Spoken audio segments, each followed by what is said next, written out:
Vous comprenez ça? Vous êtes dangereux. Quand on est à 3 grammes dans le sang, on est dangereux. Vous voulez un avocat, monsieur? Vous voulez l'avocat d'office ou vous connaissez un avocat? Donc ce qui est sûr, c'est qu'elle s'est vraiment fait défoncer la gueule, à un moment donné. Et qu'en tout cas, il y a eu un acte sexuel, ça c'est sûr aussi. C'est que les produits stupéfiants, monsieur, sont à l'origine de dégradation corporelle, psychologique, psychique des gens.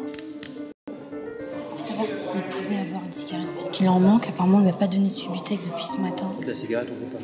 Mais on peut avoir la famille pour traitement médical. Vous encourez 20 ans d'emprisonnement. C'est pas grave si vous pleurez au tribunal, d'accord? Au contraire. Au contraire. Vous avez des personnes que vous voulez que je prévienne à la sortie de dire écoutez, voilà, monsieur est en prison? Non, à Paris, j'ai personne. Personne, ok. En définitive, j'avais envie de vous dire, vous connaissez cette phrase ouvrez une école, vous fermerez une prison. Là, d'une certaine manière, la prison a ouvert les portes de l'école. Donc, permettez à monsieur Brice de que l'école reste ouverte. C'est une arme, le discours. C'est notre seule arme.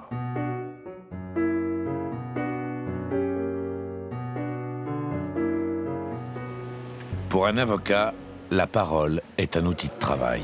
C'est avec les mots, avec son discours, qu'il doit convaincre le tribunal pour défendre son client.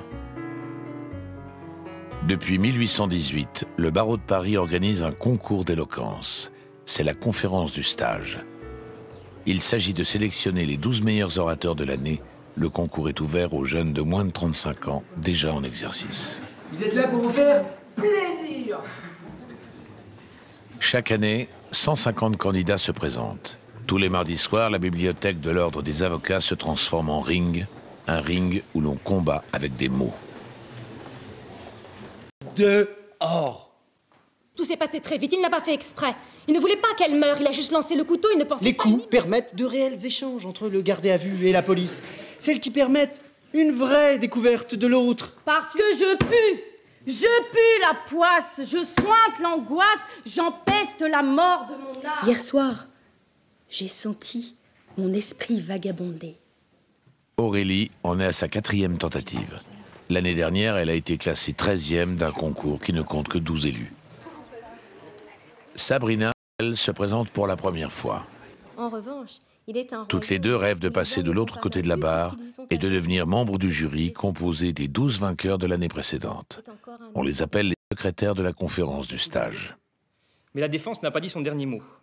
Parmi eux, Clotilde, Les jours s'égrènent.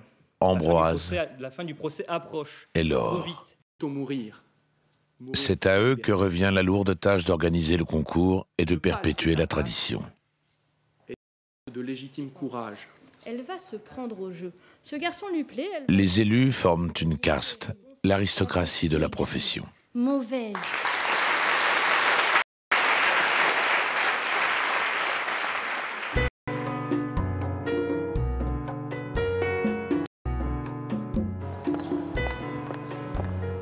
Aurélie Cerceau a 30 ans. Elle n'est pas encore secrétaire de la conférence. Elle travaille dans un cabinet d'affaires, mais elle vient régulièrement assurer la défense des plus démunis. C'est par passion du qu'elle a choisi ce métier. En fait, moi, quand j'ai commencé à être avocat, je voulais pas être avocat que des entreprises, que des nantis, que de ceux qui ont les moyens d'avoir les meilleurs. Je voulais apprendre mon métier. C'était vraiment pouvoir défendre bien celui qui a peut-être pas eu la chance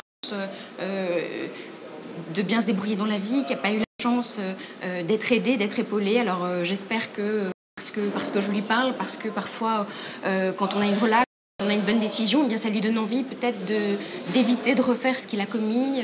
Je suis permanence aujourd'hui. Chaque jour, au palais de justice, une vingtaine d'avocats sont commis d'office. Des volontaires qui se répartissent à tour de rôle les permanences pour défendre les prévenus qui ne peuvent s'offrir les services d'un avocat. Bonjour. Le box 1 est réservé. Et en premier dossier, pour 23. Très bien. Ce matin, 4 affaires sont confiées. Les prévenus qui se trouvent ici sortent de 48 heures de garde à vue et ils seront jugés dans l'après-midi, selon la procédure des comparutions immédiates. Les peines encourues s'échelonnent de quelques mois avec sursis à 10 ans d'emprisonnement. Il est 10 heures, les audiences débutent à 13h30. Avant l'audience, chaque dossier est étudié par 3 personnes. Le juge, René Groumand, qui va présider l'audience. Il lit le dossier et prend en compte toutes ses composantes. Le substitut du procureur, il va requérir contre le prévenu. Il relie le dossier et les preuves de l'accusation. Et puis l'avocat en fait une toute autre lecture en cherchant les éléments favorables à la défense. Le premier homme que va défendre Aurélie a menacé de mort 2 jeunes femmes. Selon lui, elle lui devait 20 €. Il leur avait vendu une barrette de cannabis. Il risque 3 ans de prison. Dès qu'ils sont prêts au box numéro 2 ? Numéro 2. Merci. Le substitut du procureur rencontre le prévenu en premier. Bon, vous savez pourquoi vous êtes là, monsieur ? Oui. Alors dites-moi. Ce que j'ai fait, c'est que je me suis laissé emporter d'une manière assez violente, mais c'était plus verbal, à part que j'avoue que j'ai mis 2-3 baffes et il y avait un couteau dans l'affaire. Votre casier judiciaire, vol aggravé, violence en 2005, menace de mort en 2005. Et en l'occurrence, on vous reproche d'avoir menacé de mort mademoiselle Guève en lui disant à plusieurs reprises « je vais t'enlever la vie ». Vous avez également menacé d'un crime mademoiselle Guève et mademoiselle Monge, en l'espèce en les menaçant de les violer, tout en brandissant un couteau de cuisine. Ah oui, vous lui avez passé le couteau sur le bras, etc. Vous vous souvenez de ça ? Ça, c'était en fait, c'est le manche, je l'avais du côté, j'avais tapé sur sa gorge. Ah bah, monsieur, elle a perçu le couteau qui glissait sur son bras, elle n'a pas perçu ça comme étant une invitation à aller danser, hein. Bon, et les menaces de viol, monsieur. Si les policiers vous posent la question et vous dites, bah, j'ai peut-être mis sa main sur sa cuisse, c'était un geste de sympathie. Je vois pas comment ça peut être un geste de sympathie, la main sur la cuisse d'un côté et le couteau dans l'autre, c'est difficilement sympathique. Non, ça sert à rien. Et les policiers constatent que vous êtes en érection ? Oui, j'avais un boxeur. Ça fait beaucoup, hein ? Mais monsieur, j'avais un boxeur, je sais très bien. Bon, et vous l'avez menacé de mort, vous reconnaissez ? Menacé de mort, non. Les 20 €, vous en avez bien un besoin urgent qui justifie que vous menaciez ces 2 gamines? Ça justifiait 20 €, ça, franchement? Non, monsieur. Comment vous expliquez ça, monsieur? Parce que la question qui va se poser au tribunal tout à l'heure, qu'est-ce qu'on va faire de vous? Ça y est, j'ai fini d'étudier mon 2e dossier. Vu le nombre de dossiers, Aurélie n'a que 20 minutes pour faire connaissance avec son client. Est-ce qu'il est... Enfin, il est là? Ouais. On vous l'envoie tout de suite. Merci. Si celui-ci accepte de garder l'avocat commis d'office. Bon. Vous voulez un avocat? Bah ouais. Vous en connaissez un ou vous voulez l'avocat commis d'office? Un avocat commis d'office. Vous allez voir votre avocat et ensuite on se verra au tribunal. Levez-vous. Bah vous risquez une peine d'emprisonnement, monsieur. C'est ce que la loi prévoit. Okay. Voilà. Vous savez pas de combien de mois à peu près? Non, monsieur.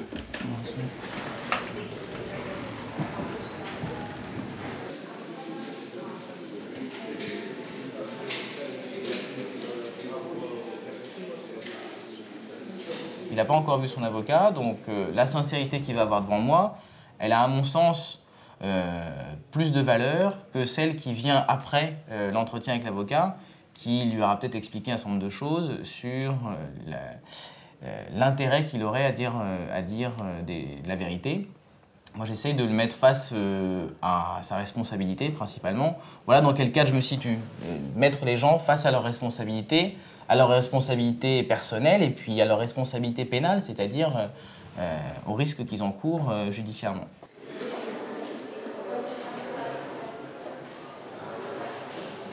Bonjour, monsieur. Bonjour, madame. Attendez, on va vous enlever les menottes. En fait, quand la police vous a interpellé, ils se sont rendus compte que vous étiez en état d'ébriété, vous aviez énormément bu. Pourquoi? Parce que... Ça me soulager, ça me soulage. Ça vous soulage? Et alors, pourquoi vous avez besoin de vous soulager? Parlez-moi un peu juste de votre famille, Est-ce que... Jusqu'à mes 17 ans, la famille, c'était pas la famille, quoi. J'étais en foyer. Il y avait des problèmes avec vos parents et puis... Ça se tapait sur moi, voilà. Vous étiez frappé? Ouais. Bon. Donc c'était pas facile à la maison? Non, du tout. Et vous n'avez pas de famille qui aurait pu vous venir en aide à ce moment-là? Si, une bouteille, quoi. La bouteille de vodka ou un truc comme ça. C'était ça, votre famille? Voilà. Votre ami et tout? Ouais, bah, dire que heureusement, je suis pas allé plus loin que l'alcool. Mais c'est déjà trop. Moi, j'ai vu que dans votre casier judiciaire, la première condamnation remonte à octobre 2002. Et alors ensuite, les menaces de mort, elles sont dans le vocabulaire que vous utilisez. Alors, est-ce que vous avez eu l'intention ou pas? Vous leur avez dit, je vais vous frapper. Qu'est-ce que je vais faire de vous? Je vais faire de vous mes esclaves, je vais vous couper les parties qui vous permettront d'avoir des orgasmes, je vais te trancher ta chair. Moi j'ai dit, vas-y, j'ai injurié par rapport à mes 20 €, mais j'ai jamais été dans la débandade de ces mots. Bon. Ce qui va se passer lors de l'audience.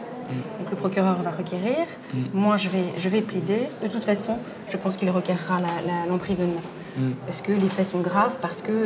Voilà, et vous, même... Je sais pas combien il va requérir, je sais pas du tout. Je peux pas vous le dire. Beaucoup, je pense beaucoup. D'accord?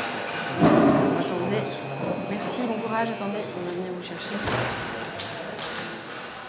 Malgré son casier judiciaire chargé, Aurélie va tenter de lui éviter un retour en prison.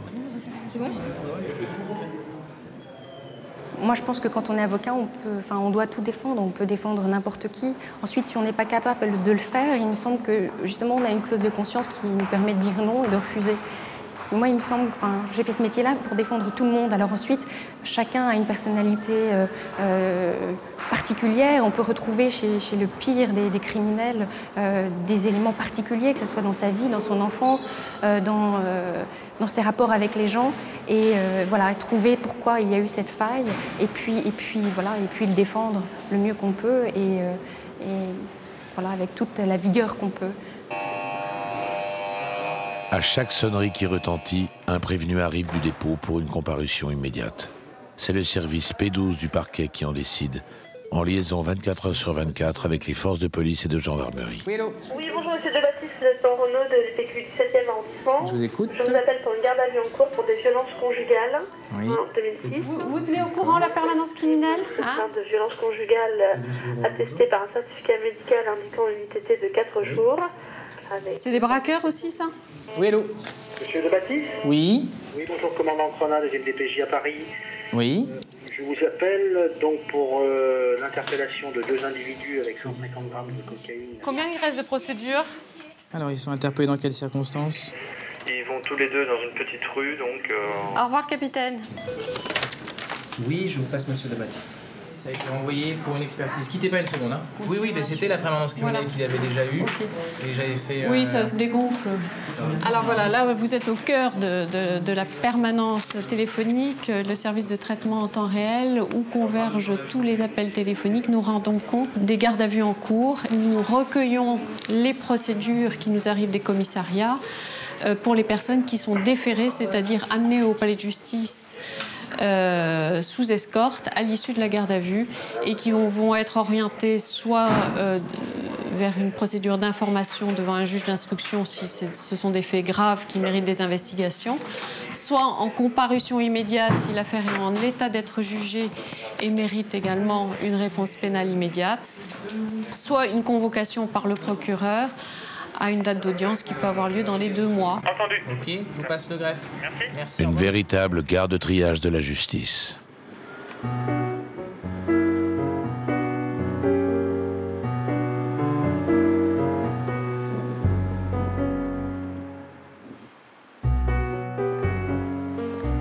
Il est 13h30. Aurélie a terminé d'étudier le dossier de ses clients. Elle a déjà en tête ses axes de défense et la structure des plaidoiries qu'elle entend prononcer. C'est la galère. Bonjour. Est-ce que l'audience a commencé? Oui. L'audience va débuter avec le cas du prévenu de ce matin. Vous êtes né le 23 juillet 1982 à Paris 19e. Alors, est-ce que, monsieur, vous avez accepté d'être jugé immédiatement? Oui, monsieur. Oui. Alors, voilà comment se présente l'affaire. Mademoiselle, vous réveillez que vous lui avez avancé, il y a quelque temps, une barrette de shit pour un montant de 20 €, d'ailleurs destiné à un de ses amis, et elle ne vous a pas remboursé le montant de cette barrette. À ce moment-là, vous leur demandez, sur un ton tout de même assez menaçant, de bien vouloir les suivre. Elle dit, par exemple, voilà, c'est quand même, si vous bougez, par exemple, c'est une bastos dans la tête chacune. Parce qu'à un moment, vous auriez fait croire que vous aviez un silencieux. Je sais que j'ai abusé, mais j'ai pas menacé ni de viol, ni de mort. Est-ce que vous vous rendez compte, quelles que soient les divergences sur certains aspects des faits, en prenant en compte uniquement ce que vous admettez, que c'est insensé. C'est quand même insensé. Pour 20 €, pour une histoire d'une barrette de shit de 20 €, vous avez menacé ces jeunes filles, vous les avez quand même violentées, en leur donnant des gifles, en portant un coup avec le manche du couteau, pour une histoire de 20 €. Vous dites même à un moment, quand j'ai bu, je peux être féroce. Je me rends compte que j'ai vraiment un gros problème par rapport à l'alcool. Et franchement, je serais à jeun ou je serais normal, je serais jamais allé. Donc vous travaillez, bonne santé générale, mais enfin bon, il y a le problème d'alcool. Non reconnu par son père, il est élevé par sa mère, saoul et alcoolique. Donc vous avez été placé à la DAS à l'âge de 9 ans. Il semble bien inséré sur le plan professionnel, car le fait de travailler le soutient. Cependant, le manque de mère et le vécu des violences subies le maintiennent dans une dépression notable que la consommation d'alcool tente vainement de résorber. Y a-t-il des précisions ou questions, monsieur le procureur, pour réquisition? Mais réquisition, mais monsieur le président, madame, monsieur le tribunal. Je crois qu'il y a plusieurs aspects dans ce dossier, évidemment. Il y a le côté complètement saisissant du motif initial de ce déchaînement de violence. Effectivement, quand je bois, je peux être féroce. N'est-ce pas? Quand je bois, je peux être féroce. Et quand je bois, je suis féroce. Rien ne m'arrête. Je me suis énervé, c'est parce qu'elle a essayé de me prendre par les sentiments et de me la mettre dans le cul, alors j'ai pété les plombs. Si tu bouges, je vais chercher mon revolver, je te flingue. Ce sera ou la mort ou le viol. Et la victime s'est effectivement vue caressée avec le tranchant d'un couteau de boucher. Et lui, quand on l'entend, il dira « Non, c'était pas méchant, c'était juste pour qu'elle m'écoute. » Le seul moyen de l'en empêcher, c'est de le priver de liberté. Et suffisamment longtemps pour que le temps de la réflexion mûrisse et que celui-ci soit confronté à la réalité de ses actes. Je vous demande de le condamner à la peine de 18 mois d'emprisonnement et de prononcer le mandat de dépôt en ce qui concerne la peine qui n'est pas assortie du sursis. Merci, monsieur le procureur. La défense. Alors, bien entendu, je ne partage absolument pas l'analyse que vient de vous faire monsieur le procureur de la République très brillamment.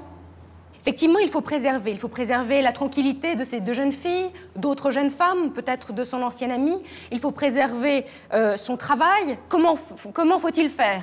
On vous suggère qu'il faut l'enfermer d'abord, il perd son travail, et puis ensuite le faire sortir au bout de quelques mois, quand il aura bien réfléchi, quand il aura perdu son emploi, et quand il n'en retrouvera pas un, parce qu'il a un casier judiciaire, parce que s'il a trouvé un travail aujourd'hui, eh bien c'est peut-être sa solution, et la seule qu'il ait aujourd'hui de s'en sortir. Alors certes, il pourrait avoir un langage châtié, mais ça n'est pas son cas. Il n'a pas eu cette chance. Pourquoi? Parce que dès 9 ans, où va-t-il? À la DAS. Et quand il n'est pas à la DAS, où est-il? Dans des foyers.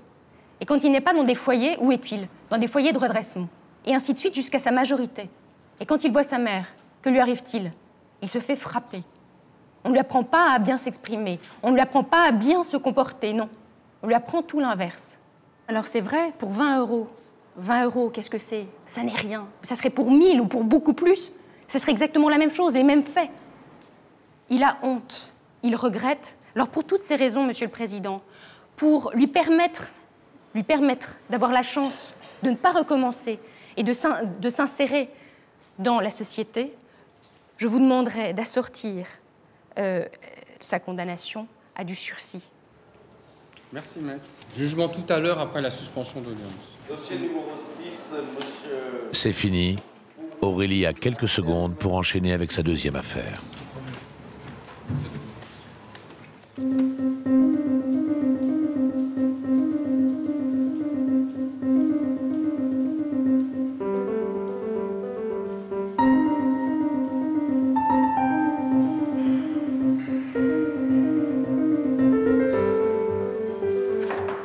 L'audience est reprise, vous pouvez vous asseoir. Alors, le tribunal rend ses décisions dans le dossier numéro 2. Alors, monsieur, oui, il est vrai, vous êtes déclaré coupable de l'ensemble des infractions qui vous étaient reprochées. Le tribunal vous condamne à la peine de 30 mois d'emprisonnement Concernant donc la peine de ferme qui s'élève à 18 mois de prison, donc en raison, comme je l'ai indiqué, de l'exceptionnelle, je dirais même, gravité des faits. C'est le coup de massue. Le juge est allé au-delà des réquisitions du procureur. J'ai cru pas bien entendre 30 mois. C'est 12 mois de plus que ce qu'avait requis le procureur de la République. Pourtant, j'avais dit 18 mois, il me semblait que c'était à peu près correct par rapport aux faits. Le procureur a en plus demandé seulement 8 mois ferme et 10 mois avec sursis. Et tout d'un coup, là, on a 12 mois de plus. Là, je me dis que j'ai servi à rien aujourd'hui.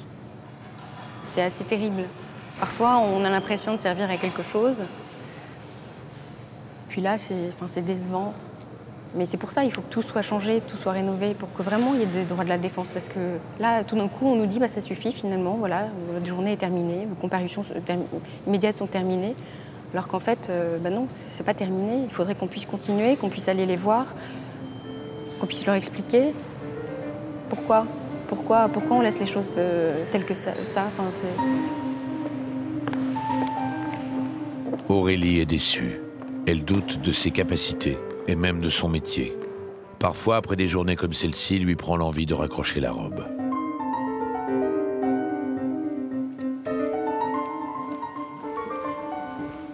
Je déclare ouverte la 16e... Plus que jamais, elle hésite à se présenter au concours. Aurélie sait pourtant qu'une victoire lui permettrait d'obtenir de belles affaires. À Paris, de nombreux ténors du barreau sont passés par cette école d'éloquence, comme maître Jean-Yves Le Borgne, une figure du palais.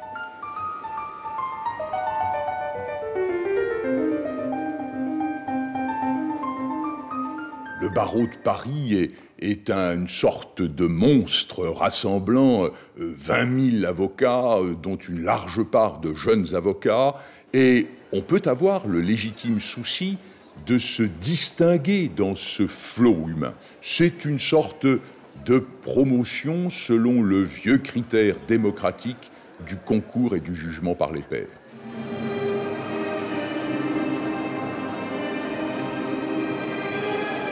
Quand on a été secrétaire, on le reste toute sa vie et on l'inscrit sur sa carte de visite. Le concours apporte de l'expérience et une notoriété qui permet de se faire un nom au palais.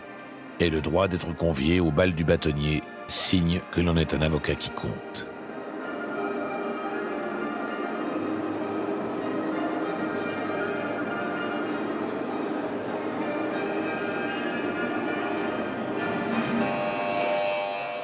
Mais l'amour des mots n'est pas l'unique raison pour laquelle on passe le concours. Durant 1 an, les lauréats seront tous les jours au palais de justice comme avocats commis d'office. Un statut prioritaire par rapport à leurs jeunes confrères qui n'effectuent des permanences que tous les 2 mois en moyenne. Ils sont quotidiennement, par rapport aux autres qui ne le sont que irrégulièrement, ils sont quotidiennement commis pour les audiences de comparution immédiate. C'est dire qu'après 1 an de conférence, on a quand même accumulé une expérience des affaires pénales qui n'est pas négligeable.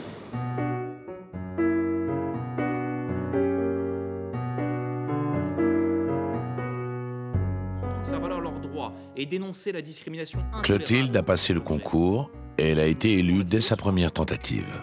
L'histoire de la femme est l'histoire de sa domination par l'homme. Clotilde est cette année l'une des 12 secrétaires de la conférence. A bien une vision stérile de la femme moderne. Elle a 29 ans. Après des études d'avocate, elle devient institutrice, s'estimant trop timide pour affronter un tribunal. C'est que finalement, c'est pas des métiers si intellectuels, hein. C'est que c'est des métiers très, très humains, très un peu voyeurs de qui est qui, comment réagit-on à quoi. Mais son goût pour la défense reprend le dessus. Et sa rencontre avec Fadela Amara du mouvement Ni pute ni soumise la décidera à revenir à la barre. Cette année, en tant que secrétaire de la conférence, l'ancienne instite va défendre des criminels. Nous sommes dans les galeries de l'instruction. C'est là que travaillent les juges qui traitent les dossiers criminels. Les prévenus qui passent ici ont commis des actes qualifiés de crimes et non plus de simples délits. Beaucoup finiront devant une cour d'assises. Et c'est le grand privilège des secrétaires de la conférence de défendre, au titre des commissions d'office, les prévenus criminels qui n'ont pas d'avocat. Aujourd'hui, Clotilde est de permanence criminelle. La militante de Ni pute ni soumise va devoir défendre un violeur. On reproche au prévenu d'avoir violé et frappé une femme dans un parc public. Cette affaire ne sera pas jugée en comparution immédiate. Il y aura une instruction qui durera plusieurs mois, car il s'agit de faits criminels. Clotilde et le prévenu préparent l'interrogatoire qu'ils vont avoir avec le juge d'instruction Evelyne Cyr-Marin, une juge qui connaît bien les secrétaires de la conférence.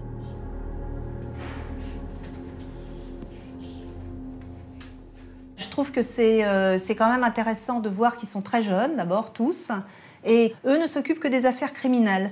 Donc ils sont systématiquement de permanence, ces jeunes avocats, lorsqu'il y a des affaires criminelles, et que la personne qui est en garde à vue n'a pas d'avocat personnel, dit « je veux un avocat d'office ». La dernière fois, quand on était de permanence, on a eu 25 mises en examen et 15 dossiers à peu près. Donc vous voyez, des fois 6 ou 7 le matin, 6 ou 7 l'après-midi. Certaines journées de permanence sont très très chargées comme ça. L'homme sort de 48 heures de garde à vue, c'est son premier contact avec un avocat.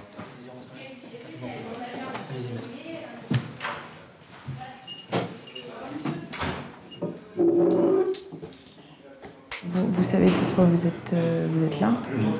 Voilà, donc on est dans le cadre aujourd'hui. Enfin, moi, je suis votre avocat commis d'office, c'est-à-dire que là, je suis payée par l'État pour vous défendre parce que vous sortez de garde à vue, ça vous le savez. Hein. Et là, ce qui se passe, c'est que dans le cadre d'une procédure qui est d'ordre criminel, c'est-à-dire que vous encourez une peine de plus de 10 ans, hein. En l'occurrence, c'est une peine de 15 ans pour l'infraction qu'on vous reproche. Vous allez sans doute être mise en examen. Mise en examen, ça veut dire donc que vous avez le statut d'un soupçonné, quoi. Voilà, très clairement. Ok. Alors le dossier est pas bon. Donc dans le cadre de votre défense, il ne s'agit pas de nier l'évidence, il ne s'agit pas non plus de nier votre responsabilité dans des faits qui sont avérés. En revanche, il s'agit voilà, petit à petit d'être cohérent, crédible et surtout de montrer soit qu'il y a une vraie prise de conscience, soit que vous coopérez avec les services de la justice. D'accord ? Alors là, donc moi, mon conseil, c'est le silence. C'est je sors de garde à vue, je suis épuisée, je n'entends pas m'exprimer sur les faits. Je ne vous conseille pas non plus de confirmer vos déclarations, qui pour le moment me paraissent un petit peu... Voilà. Je sais pas, qu'est-ce que vous en pensez ? Elle n'est pas trop fausse, ma déclaration. Pardon ? La déclaration, elle n'est pas trop fausse. Elle n'est pas fausse ? Elle n'est pas trop fausse. Ah ouais. Il y a des trucs bons. Donc ce qui est sûr, c'est qu'elle s'est vraiment fait défoncer la gueule, à un moment donné. Et qu'en tout cas, il y a eu un acte sexuel, ça c'est sûr aussi. Avec des expertises génétiques, etc. Qui établissent que c'est vous, la personne qui avait eu un acte. Avec la victime, en tout cas dans la procédure. Donc, on est un peu mal barre là pour le moment. Vous voyez ?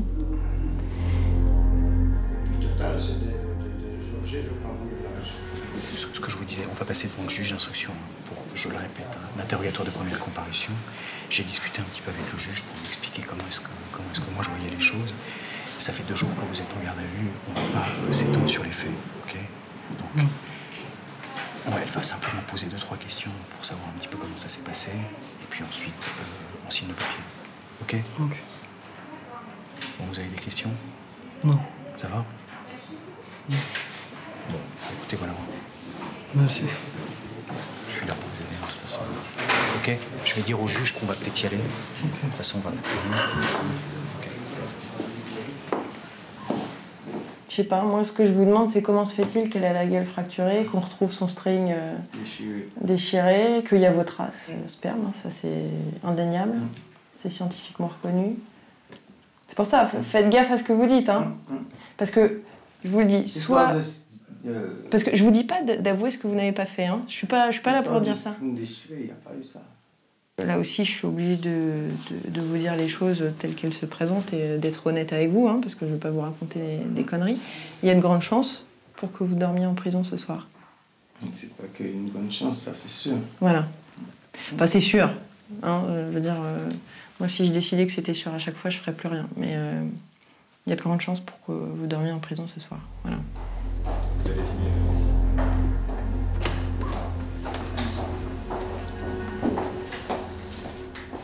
Il ne s'agit pas de défendre le viol, en fait. C'est pas... il s'agit de défendre un homme. Voilà, et quel que soit le caractère odieux d'un fait qui ait été commis, il ne s'agit pas de faire de la pub pour un fait odieux ou pour une atteinte à l'ordre public ou à l'intégrité d'une personne. Ou voilà.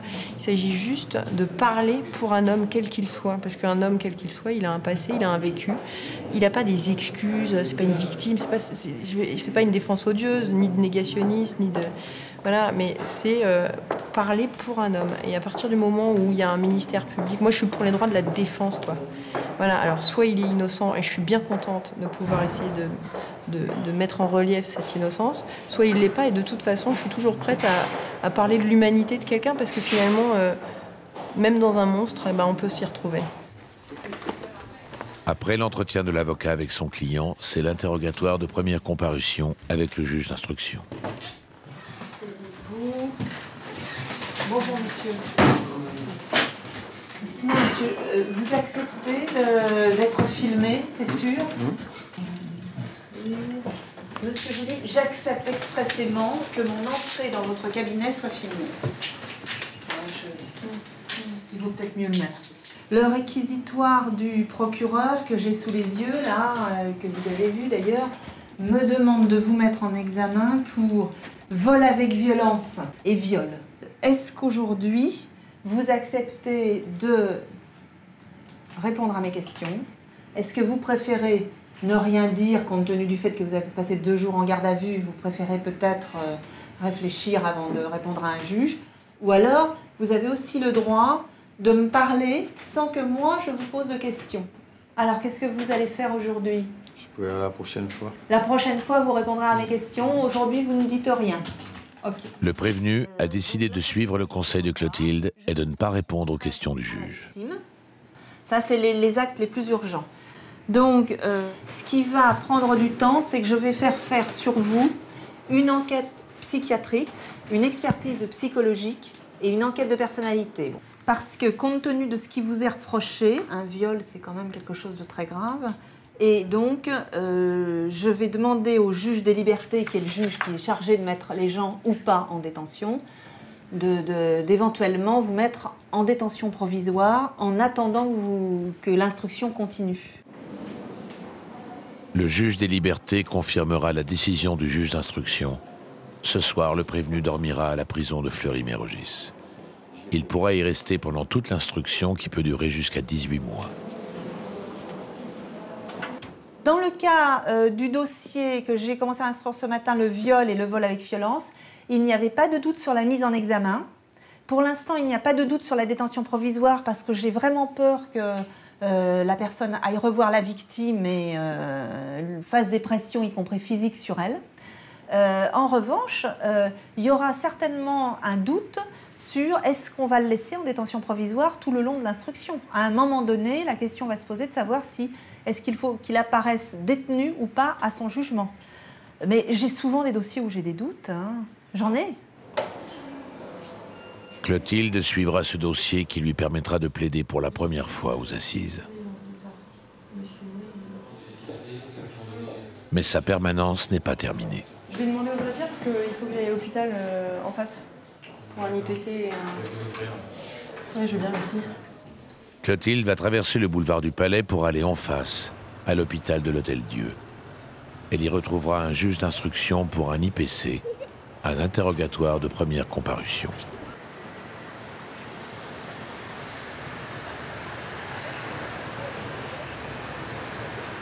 Au dernier étage de cet hôpital, un service médical placé sous la direction de la préfecture de police, une prison dans l'hôpital.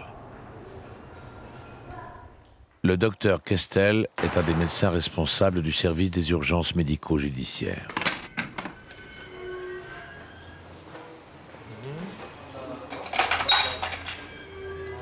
Ici, les gardés à vue, quand leur état de santé l'impose, sont placés sous surveillance médicale et policière en attente d'une décision de justice.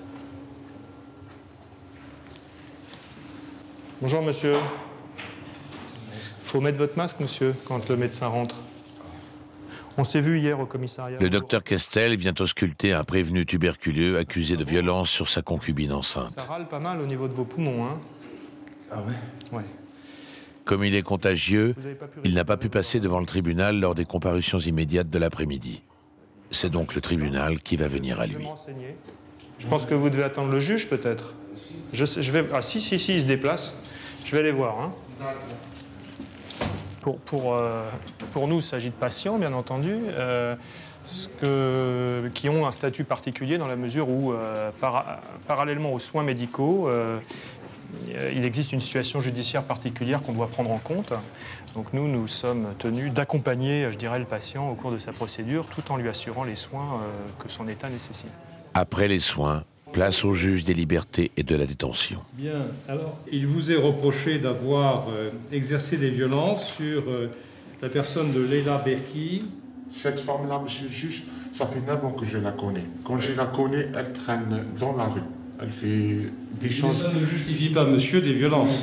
Non, avec ma bouche, quand je prends mon fils comme ça, elle m'attaque parce que je suis suivi psychiatrie et elle me joue sur mes nerfs. Non, j'entends bien, mais je ne suis pas là pour vous juger. Je suis là pour simplement examiner la demande du procureur consistant à vous placer sous contrôle judiciaire jusqu'à ce que vous comparaissiez devant le tribunal. Je vous ordonne de ne pas vous rendre au domicile de la victime. Deuxième obligation, je vous interdis de la rencontrer. Dernière obligation, je souhaite que vous vous rendiez aux convocations du contrôleur judiciaire, qui est une personne qui est là pour vous contrôler, mais aussi pour vous aider. Pour voir mes enfants, comment je vais faire? Je vous l'ai dit, cette personne est là pour vous contrôler, mais aussi pour vous aider à faire le point. Et j'ajoute qu'elle sera amenée à faire un rapport sur vous pour le tribunal. Donc vous avez intérêt à ce que ce rapport soit bienveillant, qu'il montre bien les aspects positifs de votre personnalité. Vous avez compris? Très bien. Au revoir, monsieur, bon courage. Au revoir. Dans quelques heures, le prévenu sera libéré sous contrôle judiciaire. Il sera jugé après instruction de son dossier. Je peux avoir des clés, s'il vous plaît, des chambres, merci. C'est un endroit très glauque, dans lequel les gens sont soit très malades, soit en train d'attendre de pouvoir chier un peu la drogue qu'ils ont avalée, pour pouvoir parler comme ça. Et on est là, comme ça, avec notre protocole procédural et nos paroles un petit peu comme ça, habillées. Voilà. Et c'est donc tout à fait décalé et, pour moi, quelquefois très désagréable comme moment. Hello? La moitié des prévenus qui passent ici sont poursuivis pour trafic de drogue. On les appelle les bouletteux ou les mules, simples passeurs à la solde des trafiquants. Yes, but how many packs? 80. C'est un monsieur qui a géré 80 boulettes de cocaïne, qui a donc été interpellé à son arrivée sur le territoire français, à l'aéroport de Roissy, et qui est hospitalisé le temps de l'évacuation de ses corps étrangers. L'autre complication à redouter, c'est une occlusion intestinale. 5 à 6 cm de long, 3 à 4 cm de large. Ouais, donc voilà, ici, on voit assez bien le corps étranger. Hein. You take drug? No, never? Un pari de désespérés. Les mules risquent leur vie pour 2 ou 3 000 euros et plusieurs années de prison en cas d'arrestation.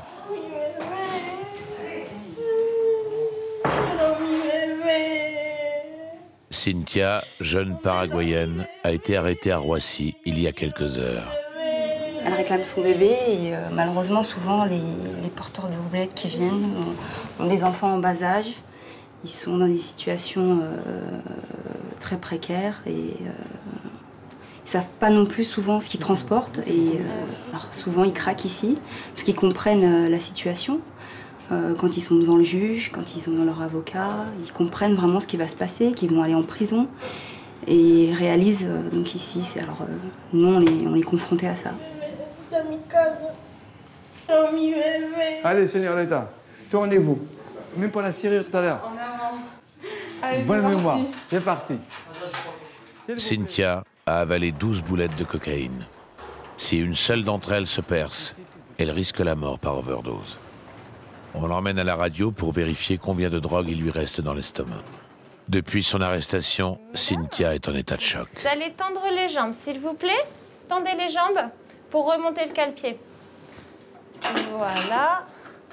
Le dos contre la plaque, s'il vous plaît. No respire. Respire. No respire. Donc en fait, on fait cette radio pour pouvoir voir si, par hasard, il n'y a pas des boulettes de drogue en fait ingérées par le patient. Respirez. Donc ici, il pourrait y en rester une. Ici, il y en resterait une. Là, c'est les mêmes, mais pareil. Le juge d'instruction passera dans quelques heures pour la mettre en examen. C'est Clotilde qui assurera sa défense.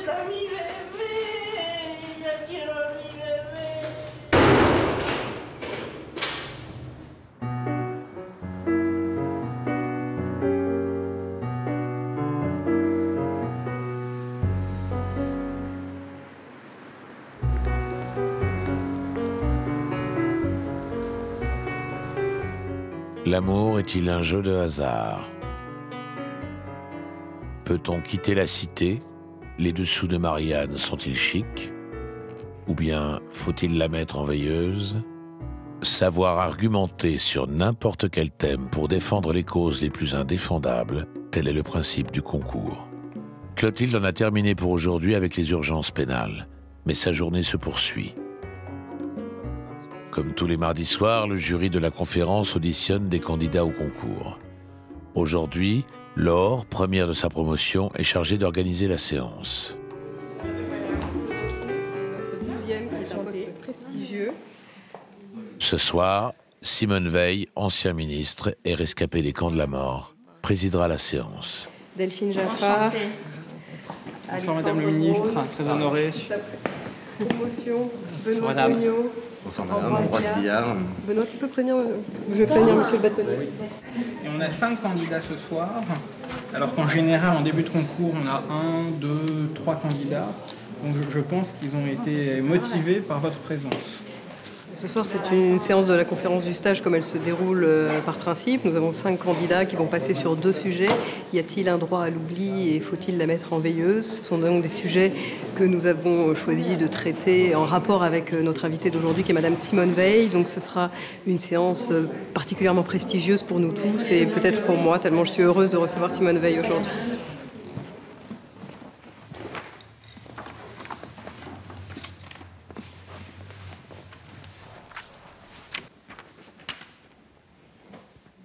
Je suis très heureux de vous retrouver, car j'ai eu le plaisir déjà de vous... Le concours de la conférence est placé sous l'autorité du bâtonnier Yves Piquet. Lui-même ancien secrétaire de la conférence accueille Madame Simone Veil dans son bureau. Et maintenant que je suis leur bâtonnier, je suis donc particulièrement heureux de vous accueillir. Et en ce qui concerne ma présence pour ce soir, je trouve que ce concours de la conférence est vraiment une chose importante pour les avocats et une chose importante pour la justice parce que ça les incite à préparer des plaidoiries, même pour des affaires qui ne sont pas nécessairement, des causes qui ne sont pas nécessairement les meilleures, mais d'exercer à la fois avec talent, mais non seulement avec un talent oratoire, mais aussi de trouver les arguments pour des causes mauvaises qui peuvent être des arguments qui sont entendus et qui en tout cas permettent quelquefois de gagner un procès, mais en tout cas de faire en sorte que le procès soit moins mauvais pour le client qu'il n'aurait été sans avocat. Les séances du concours sont ouvertes au public. Monsieur le bâtonnier! Dans la salle, Aurélie, venue en simple spectatrice, hésite encore à se représenter.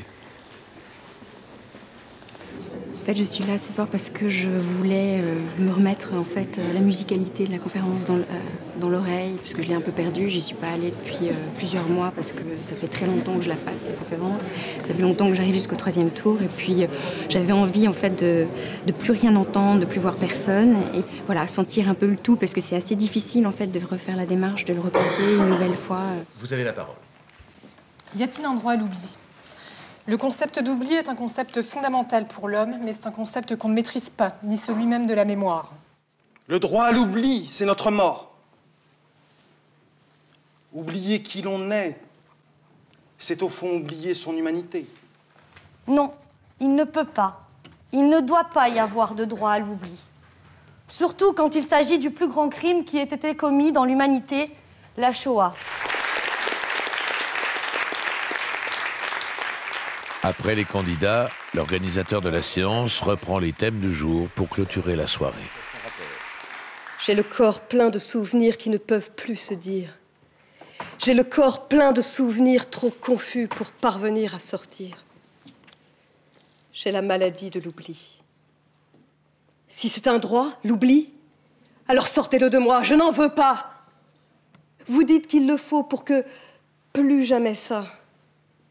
Vous le dites, vous qui savez. À vous, madame. Quand je vous regarde, je vois un monument de mémoire. Vous êtes pour moi la rencontre harmonieuse d'un épanchement et d'une rigueur. Un professeur d'espoir. Pour tout et pour aujourd'hui, je vous dis merci.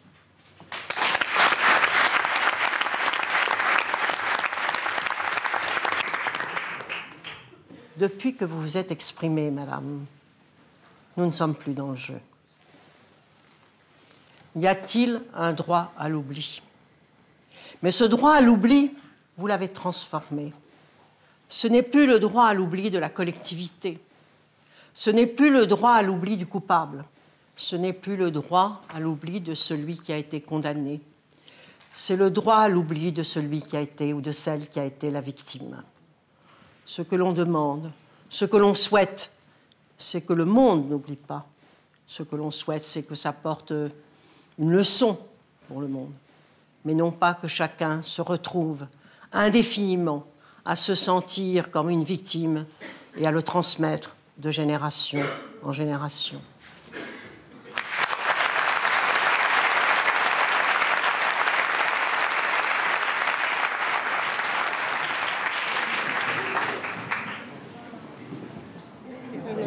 Bravo, t'as eu la trouille un peu, non? Monsieur Mamouche, monsieur Kamel Mamouche.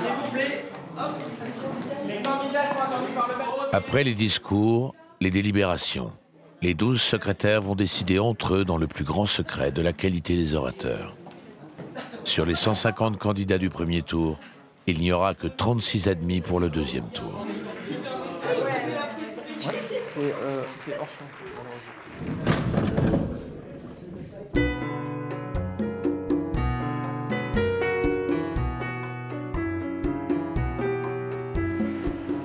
Ambroise a été élu l'année dernière. Comme secrétaire de la conférence, il est prioritaire pour être commis d'office dans des affaires de comparutions immédiates. Défendre l'individu, c'est l'essence même du métier d'avocat.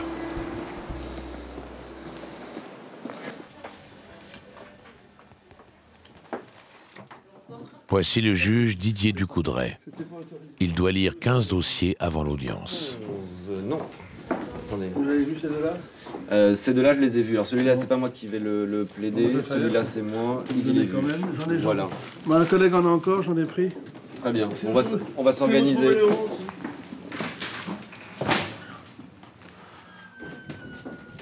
Je vous dérange encore.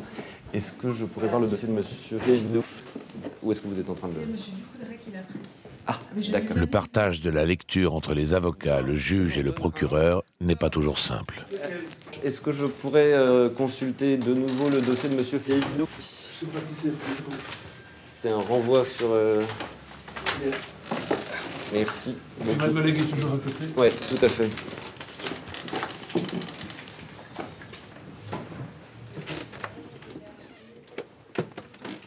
Avant d'être élu, Ambroise s'est accroché au concours. 4 tentatives pour rejoindre ce club fermé de l'éloquence. L'âge des héros, inconnus ou reconnus. Diplômé de Sciences Po et d'HEC, cet avocat d'affaires qui traite quotidiennement de litiges concernant de grandes sociétés ne regrette pas ses efforts. Le petit déjeuner demain matin. La conférence me forme en ce sens qu'elle me donne elle m'apprend à m'affronter. En fait, elle m'apprend la confrontation avec des confrères, avec des magistrats. Donc les deux, l'un enrichit l'autre. Le premier dossier d'Ambroise ce matin, un vol par escalade. Le prévenu serait entré par la fenêtre d'un appartement pour y dérober une chaîne en or et un téléphone portable. L'individu est connu des services de police et ses empreintes ont été retrouvées au domicile de la victime. Mais il nie catégoriquement les faits. Il y a une incohérence dans ce dossier. C'est ce que j'aimerais bien justement revérifier maintenant. Cette femme parle d'une bouteille de vin renversée sur son lit. Bon. Sur cette bouteille de vin sont retrouvées des empreintes digitales. Le jeune homme identifié par ce rapport, dont les empreintes correspondraient à celles retrouvées sur la bouteille, nie catégoriquement les faits, pourquoi pas, mais dans le dossier, on ne parle pas de bouteille, mais on parle de verre. Alors là, déjà, je comprends moins bien. Et surtout, il est indiqué là, il conviendra lors de l'interpellation que les enquêteurs fassent procéder à une vérification de la concordance entre les empreintes digitales du mis en cause et celles figurant sur la fiche reproduite dans l'album. Et cette vérification n'a pas été effectuée. Donc là, on va se retrouver avec une enquête, à mon sens, mal ficelée, et un risque de condamnation pour un jeune homme. Il a une vingtaine d'années. Le dossier semble mal ficelé, car aucune nouvelle prise d'empreinte n'a été menée lors de l'arrestation du prévenu plusieurs mois après les faits. Ambroise essaiera d'en jouer à l'audience.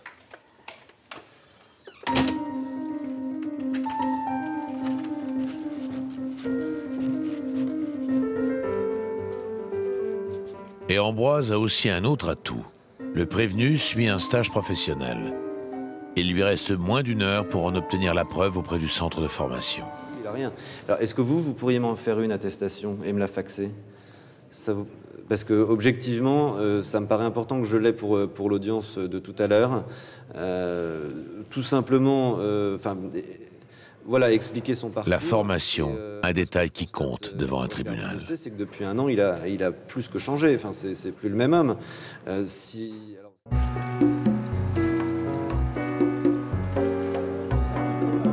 13h, le palais de justice s'anime. Les audiences débutent à 13h30.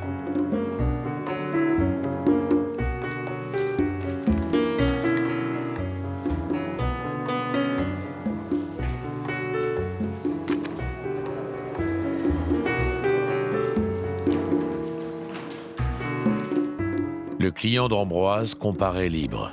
L'avocat qui n'a pas pu le joindre avant fait sa connaissance juste au début de l'audience. Vous n'avez pas eu de rapport du contrôle judiciaire ou quoi que ce soit. J'aurais besoin d'en détailler un peu le dossier.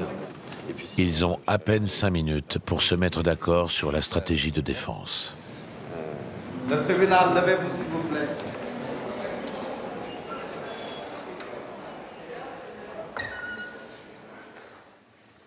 Est-ce que vous avez un métier, une profession, un travail?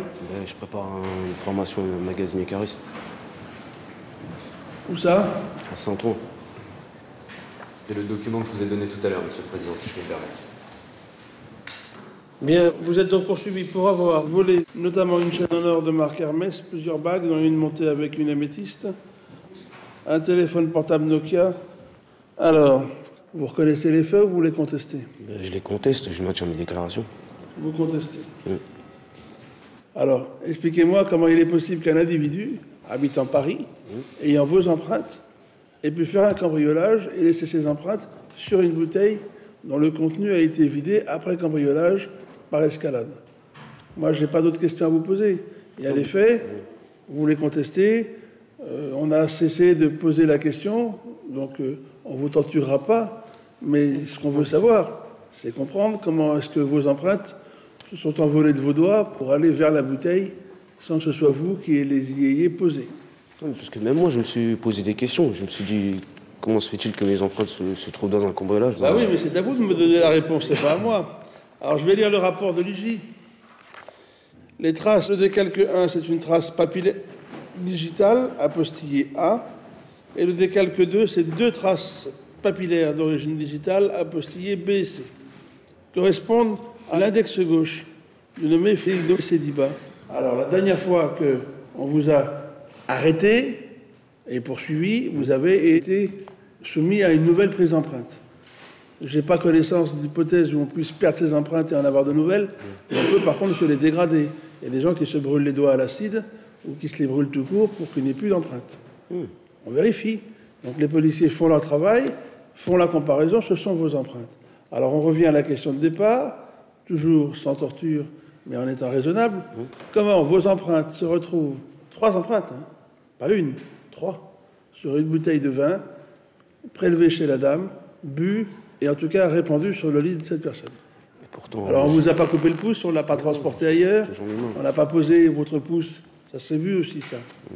On n'a pas prélevé la peau du pouce, on ne l'a pas mis sur... Je sais pas, je prends des exemples un peu absurdes. Je n'arrive pas à l'expliquer. Je ne vais pas me moquer de vous, mais je voudrais quand même être raisonnable. Peut-être il y a un paragraphe que vous pourriez lire dans du rapport, Monsieur le Président. Paragraphe suivant, je pense. Oui, il conviendra lors de cette appellation que les enquêteurs fassent procéder à une vérification. Et il fallait demander le renvoi, vous le demandez. Je reviendrai dans mes explications, mais ces vérifications n'ont pas été faites. À ce moment-là, il faut demander le renvoi et le faire. Alors, qu'est-ce qu'on fait? Trouver une solution et d'urgence, monsieur. Oui, monsieur Font.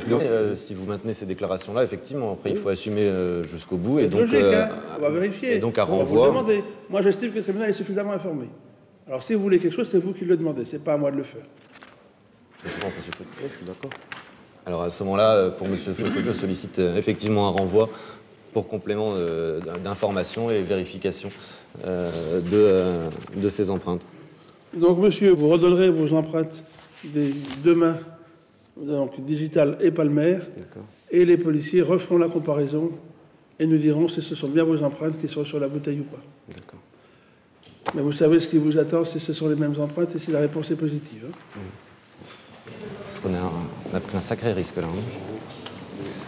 C'est du quitte ou double. Bah, écoutez, c'est quitte ou double. Je peux pas vous dire mieux. Je reviendrai le 28 juin. Vous me défendrez aussi? Ouais, bah, tout à fait.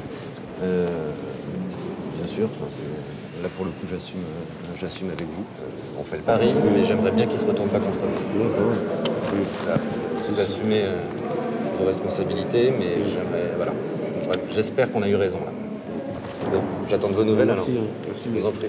Au revoir. Ouais, vous me rappelez, hein, parce que moi, je reviens le 28 juin, donc... OK. Au revoir. Dans 3 mois, le prévenu saura si son pari est gagné.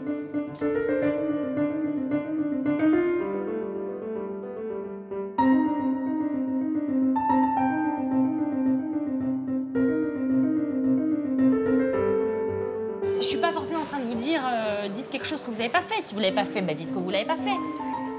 Sabrina a 29 ans. Elle est avocate depuis 3 ans dans un cabinet généraliste. C'est une spécialiste du droit pénal. Elle a décidé de présenter le concours pour une raison simple.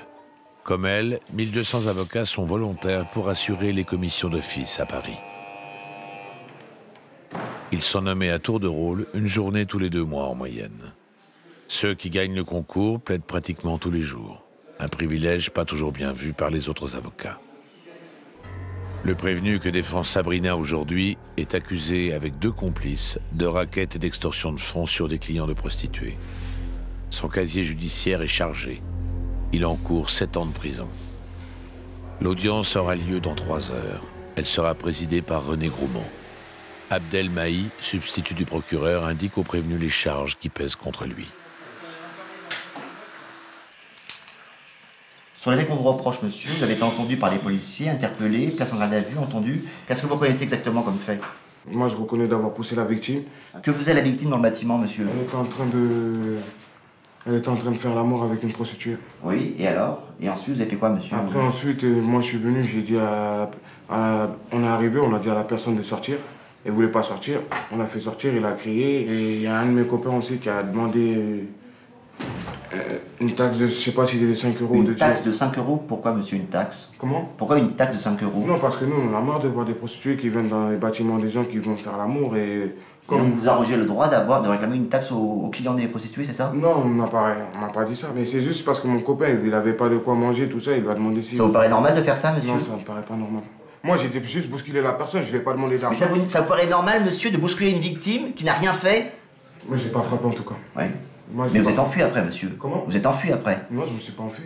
Bah, c'est pas ce que dit la victime, monsieur. Hein. Moi, je me suis pas enfui, on s'est pas enfui. J'ai pas réclamé de taxe. Mais vous saviez que vos copains allaient demander une taxe? Moi, j'ai pas réclamé de taxe, j'ai pas parlé avec la victime. Moi, j'étais occupé avec... J'étais en train de faire autre chose avec une autre personne. Que faisiez-vous sur ces faits-là, monsieur? J'étais en train de... Comment dire? J'étais en train de faire l'amour avec une prostituée. La même prostituée, monsieur. Ouais. C'est ça, monsieur. Donc vous bousculez la victime, vous la laissez à vos copains lui font une extorsion de fonds, puis vous, parallèlement, vous imposez à la victime qui est prostituée, effectivement, une relation sexuelle. Est-ce que vous connaissez la peine que vous encourez, monsieur, en matière d'extorsion de fonds? Non, je connais pas. Vous encourez, monsieur, une peine de 7 ans d'emprisonnement. Hein. Vous allez me signer là, monsieur. Hein. Vous pouvez y aller, monsieur. Hein.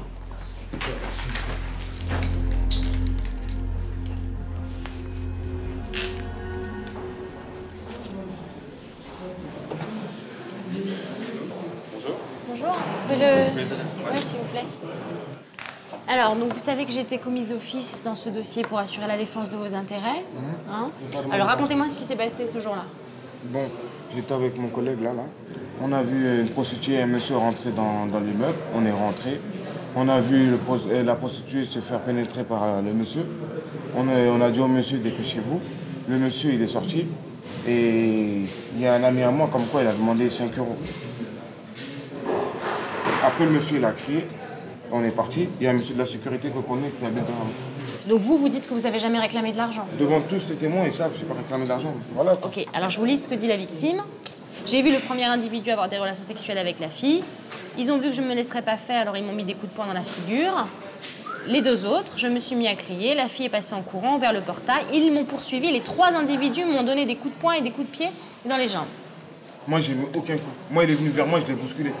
Vous avez dit déjà que ça vous était déjà arrivé, avant que les mecs rentrent dans l'immeuble, de leur demander de payer une taxe de 5 ou 10 € pour entrer dans l'immeuble. C'est déjà arrivé que les clients partent à cause de ça, alors les prostituées sont fâchées contre nous. Ouais, c'est vrai. Il y a des fois, franchement, moi, personnellement, il y a des fois... Il y a des fois, c'est arrivé, mais cette fois-là, non. Non. Je pense que ça ne tient pas la route. Parce que le président, il ne va pas vous croire. Et si le président ne vous croit pas, et que vous continuez à nier les faits, ça va passer encore plus mal. Ça, même si je passe comme ça devant le juge, je sais qu'ils vont me mettre en prison pour ça. Alors, je dois vous le dire qu'il y a de fortes chances que oui. Je ne sais pas ce que je vais plaider, mais il y a de fortes chances que oui. Pourquoi? Parce que vous avez aussi un casier et que vous êtes en récidive. Non, mais mes parents, ils peuvent me ramener un avocat, ou bien moi, je peux appeler un avocat. Mais je suis avocat à moi. Ouais, vous êtes avocat. Mais madame, qu'est-ce qu'ils disent là? C'est sûr que je vais aller en prison, ça. Moi, je sais. Il y a des chances, oui, je vous le dis, il y a des chances. L'axe de défense, c'est qu'il reconnaît une partie des faits. Il reconnaît moins que ce qui lui est reproché. Il va reconnaître moins que ce qui lui est reproché. Je pense que c'est de recadrer quand même ce qu'il a fait.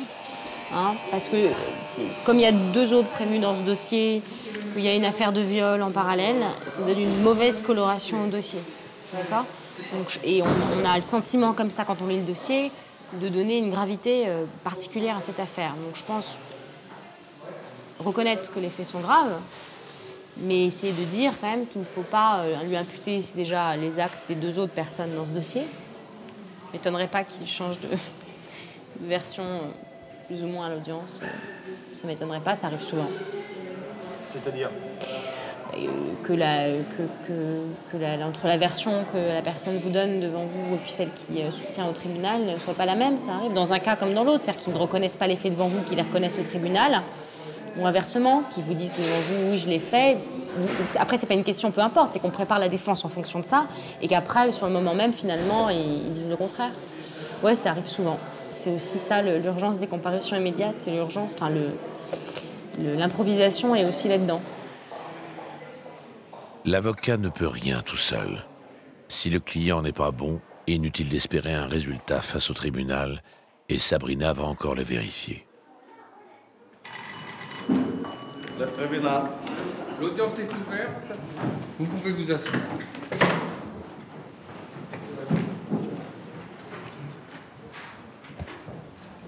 Le dossier, il est où? Le dossier, s'il vous plaît. Monsieur l'huissier, le dossier.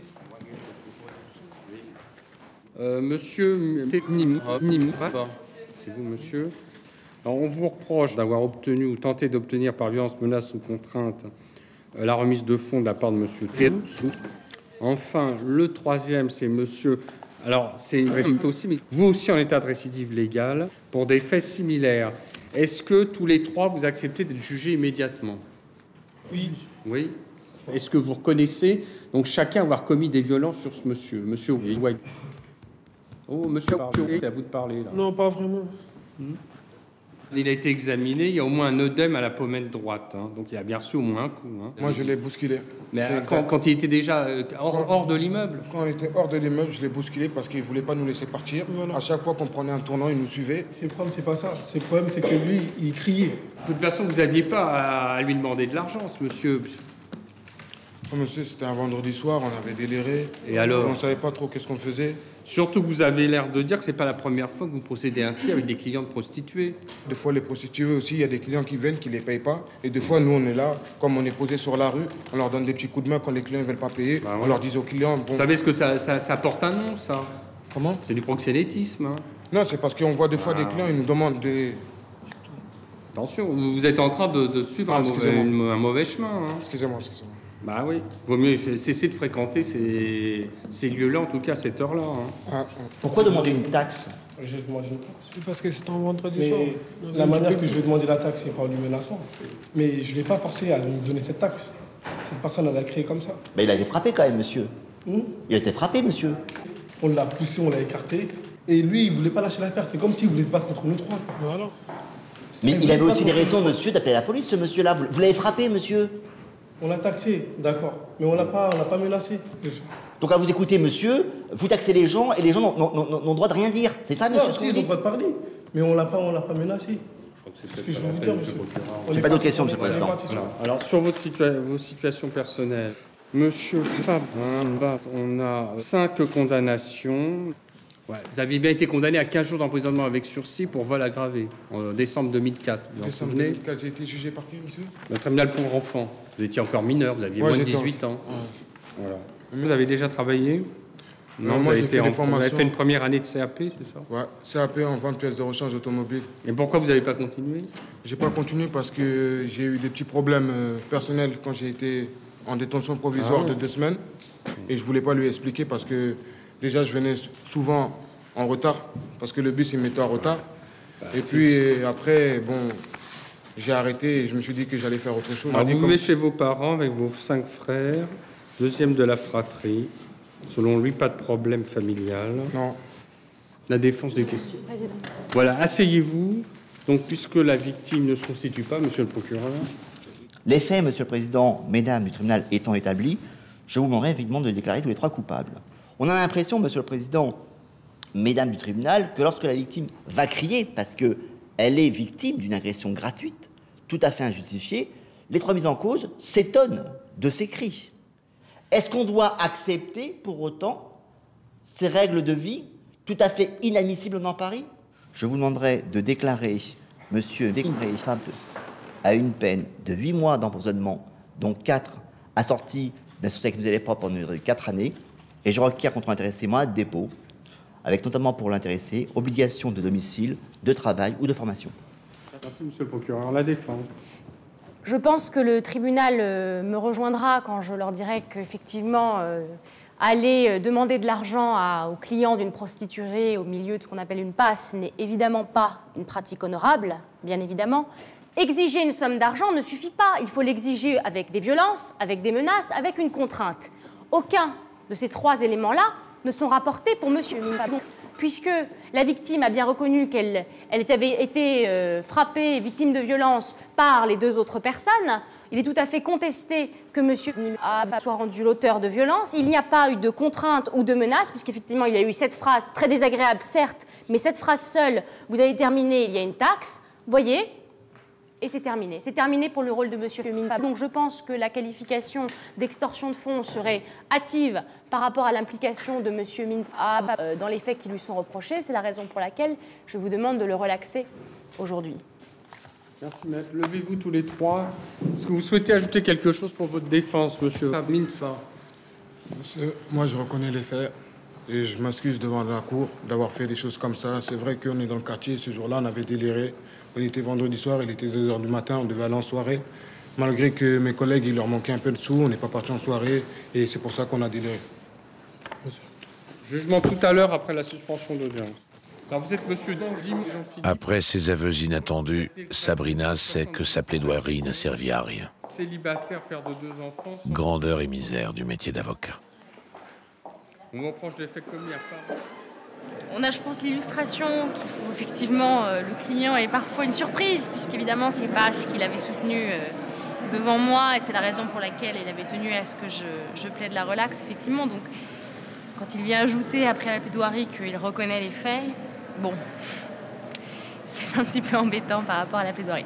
Mais bon, malheureusement, les trois, je pense, ont des chances d'être condamnés, puisque deux d'entre eux ont un casier. Et c'est vrai que quoi qu'il arrive, même si on essaie de démontrer que les faits ne sont pas constitués, l'affaire a une coloration qui est très désagréable, hein, et c'est normal. Cet après-midi, il y a 14 affaires à traiter. Chaque année, 46 000 personnes sont jugées selon la procédure des comparutions immédiates. Chacune d'entre elles en France a le droit d'être défendue par un avocat. Une profession réhabilitée par Napoléon après la Révolution, lorsque celui-ci a établi le code pénal. 21h, les jugements tombent. Alors, pour monsieur le tribunal requalifie les faits en complicité de tentative d'extorsion. Et vous déclare donc coupable de complicité de tentative d'extorsion. Vous condamne à la peine de 6 mois d'emprisonnement, dont 3 avec sursis mis à l'épreuve pendant 2 années, comportant les obligations de justifier d'un domicile, d'un travail ou d'une formation. Voilà, alors, Aujourd'hui, le tribunal aura jugé 14 dossiers, avec en moyenne 20 minutes passées sur chaque affaire. C'est qu'aujourd'hui, on a eu 14 dossiers, ce qui est, disons, la moyenne basse, hein, la moyenne basse de l'audience. On est plutôt, en général, plus proche de 20 que de 15. Donc, alors, après, c'est vrai que ça peut paraître rapide, mais il faut voir aussi donc, que les faits sont simples, donc ils ne demandent pas des développements extraordinaires non plus, et on prend toujours le soin quand même de consacrer quelques minutes à la personnalité des personnes. C'est vrai que ça paraît rapide, mais je pense que si on supprimait cette procédure, on passerait pas plus de temps sur les dossiers, si vous voulez. Simplement, à la limite, on aurait peut-être des audiences moins chargées. Parce qu'on aurait des audiences avec peut-être moins de personnes à juger. Mais c'est pas pour autant, je pense qu'on passerait plus de temps par dossier.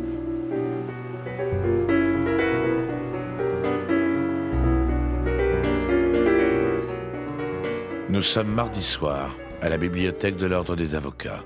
Une nouvelle séance du concours. Loin des prétoires où elle exerce habituellement ses talents oratoires, Sabrina va plaider dans quelques minutes sa propre cause. Ça va ? Il gueule parce qu'il y a un candidat qui arrive à la dernière minute. C'est ça le gosse. Ils sont terribles, hein, ces enfants. Vous m'excusez, je viens du travail, donc je ne suis pas particulièrement... Non mais attendez... Aujourd'hui, l'invité de la conférence, c'est le journaliste Jean-François Kahn. En comparution immédiate, oui, c'est incontestable. Les criminels ou des gens qui n'ont pas les moyens de se défendre, c'est des problèmes de famille. Souvent des... Jean-Marc Delage, j'ai le grand bonheur de remplace pas le bâtonnier, mais d'être à sa place ce soir. Et donc on va y aller, j'ai 5 minutes de retard. Bonjour madame. Enchanté. Mesdames, vous êtes prêtes? Je mets ma robe, j'arrive. Allez.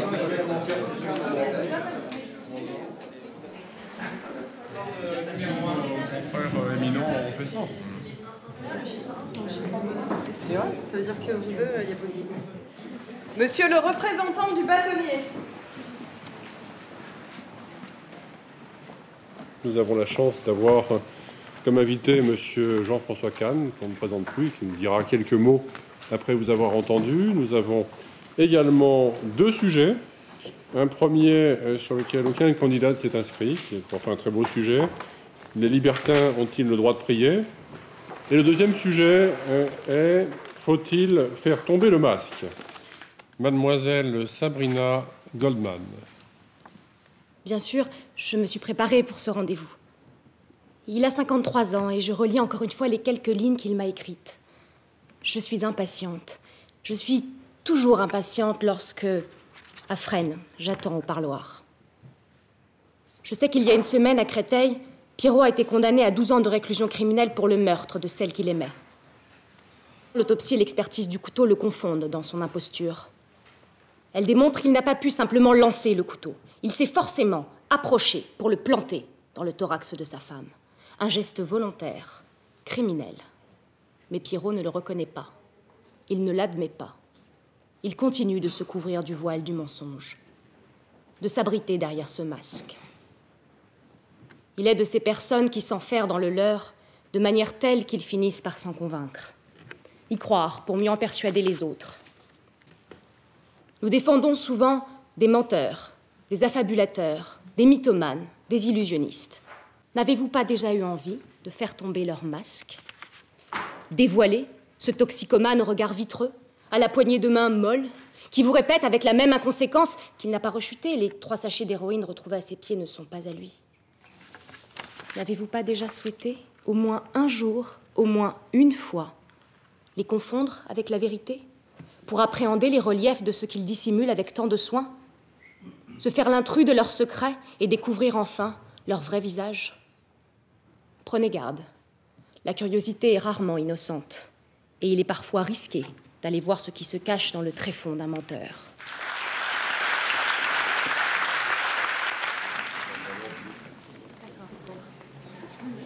Pour un coup d'essai, Sabrina a réussi un coup de maître. Qu'est-ce qui vous pousse à présenter ce concours? Le pénal. Le pénal. Parce que les secrétaires de la conférence ont une priorité en matière de commission d'office, en matière criminelle. Donc ont des beaux cadeaux pendant toute une année. Ils ont des beaux dossiers dans lesquels ils sont commis d'office. Et c'est des dossiers qu'on peut essayer d'avoir sans être secrétaire, bien sûr. Mais moi, je prends ça comme l'idée d'un éventuel très très beau cadeau sur un an. Et voilà, c'est vraiment la raison qui me motive. C'est un rituel. Après les discours, le jury se retire pour noter les candidats du jour. Dans 6 mois, il faudra établir la liste des 12 meilleurs orateurs. Un certain mode de communication médiatique, télévisuelle, a changé la nature de l'éloquence. Mais pour nous qui sommes avocats, les prétoires du XXIe siècle sont les mêmes que ceux du XVIIIe ou du XIXe. Mais c'est une arme, le discours. C'est notre seule arme.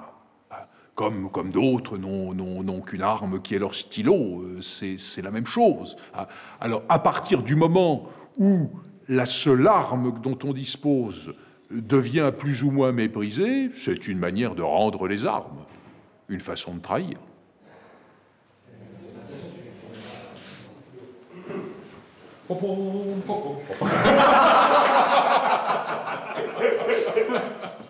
La dernière séance est la semaine prochaine et après je crois qu'ils partent délibérer.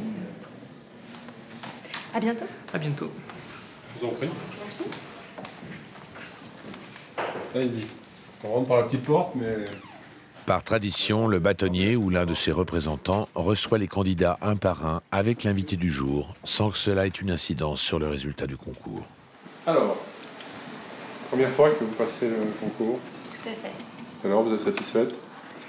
C'est un sujet qui me plaisait, c'est un sujet dans lequel j'avais des choses à dire qui me tenaient à cœur. Donc, en tout cas, j'ai l'impression d'avoir donné de moi, en tout cas. Donc après, le reste... Et libéré après, on est fatigué après. Hein. Une grande libération. On va vous dire très franchement ce qu'on en pense, parce que c'est l'intérêt de cette rencontre après. Et Monsieur Kahn va commencer, parce qu'il aime bien commencer. Bon. Non, franchement, c'est bien dans l'ensemble. Vous faites passer quelque chose qui ressemble à une conviction et quelque chose que vous ressentez. Donc, ça efface en partie la rhétorique. Voilà. Et je ne sais pas pourquoi, mais dans les 30 ou premières secondes, les premières minutes, on voit apparaître un orateur avec beaucoup de défauts, mais une vraie présence, une voix agréable à entendre. Le fait qu'on écoute votre discours d'un bout à l'autre, ça fait quand même beaucoup d'atouts pour une première fois. Et un discours que j'ai trouvé bien construit, parce que moi j'aime les phrases assez courtes qui permettent à l'orateur de se caler plutôt que les grandes phrases qui ont disparu, imparfait du subjonctif, etc. De mon point de vue, ce soir, c'est vous qui avez fait d'assez loin le meilleur discours, celui qui a le plus de potentiel. Maintenant, ne vous endormez pas dessus, sur cette critique positive, et essayez de réfléchir à ce que vous pouvez encore améliorer. Il y a beaucoup de choses. En tout cas, c'est de vraies félicitations et un vrai encouragement, et je vous souhaite vraiment d'être secrétaire le plus vite possible, parce que ça vous ira bien. Merci. Merci beaucoup. Monsieur. Voilà, bonsoir.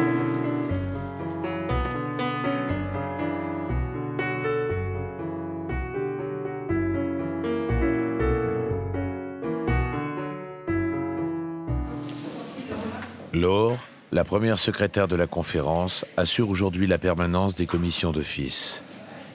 Bonjour, Laure Hennig, je suis avocate, je suis de permanence aujourd'hui. C'est moi qui vais vous assister. D'accord, dans 2 dossiers, manifestement, vous avez 2 dossiers aujourd'hui. Ouais, mais il y en a un où normalement ça doit être Maître Assous comme... Alors c'est ça, vous avez désigné Maître Assous. Vous le connaissez? Oui, je le connais. Mais il peut traiter les 2 affaires. Ouais. Vous voulez que je l'appelle? Ouais, je veux bien si vous pouvez. Hein. Bon, il faut que... 2 minutes. Le premier prévenu qu'on lui présente demande à être défendu par un avocat qu'il connaît. Il se pourrait bien que Laure soit dessaisie du dossier. Oula, là... il est parti, celui qui était là tout à l'heure. Oui, Jérémy, c'est Laure Hennig, ton confrère de la conférence du stage. Je t'appelle parce que je suis de permanence et j'ai un monsieur qui me dit qu'il souhaite que tu interviennes pour lui. Est-ce que tu peux me rappeler pour me dire si tu seras là à l'audience ou s'il faut qu'il y ait un avocat commis d'office qui s'occupe de lui? Finalement, le confrère pourra être à l'audience. Laure ne sera donc pas commise d'office sur cette affaire, une situation fréquente lorsque l'on est de permanence. Alors...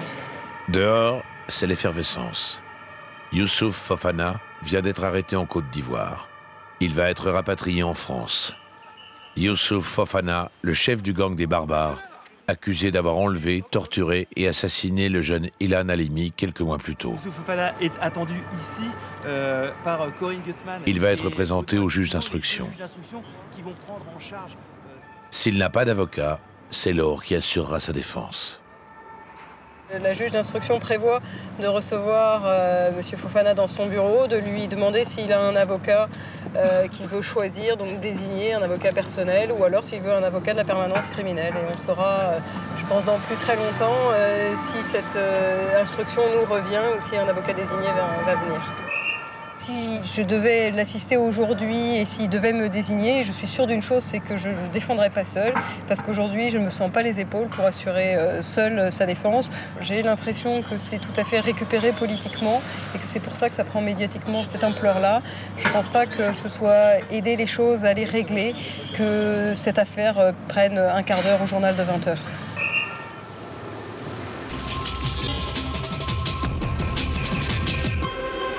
Je vous le disais en titre, Youssouf Fofana devrait passer sa première nuit dans une prison française après avoir été mis en examen par les 2 juges d'instruction. Il y a quelques instants, Youssouf Fofana est arrivé au palais de justice de Paris, la dernière étape de son extradition. 21 h, fin du suspense. Laure est dessaisie du dossier. J'avais fini déjà depuis 1h30. Et finalement, c'est un confrère désigné, qui a été désigné par la famille, donc choisi finalement par Youssouf Fofana pour l'assister. Donc eh bien, en ce moment, ils sont chez les juges d'instruction et puis nous, on a terminé notre mission. Ça arrive souvent au cours de la conférence du stage que finalement, eh bien, on attend ou on étudie les dossiers pour assister les gens et ensuite, ils ont des avocats qu'ils ont eux-mêmes choisis. Ouais, notamment des gros dossiers qui font la une des journaux. Enfin voilà, qui sont des très belles affaires pour des pénalistes qui... Voilà, celles-là en général on les garde pas longtemps. Enfin, on sait pas, on verra. Donc, et du coup, ça c'est juste...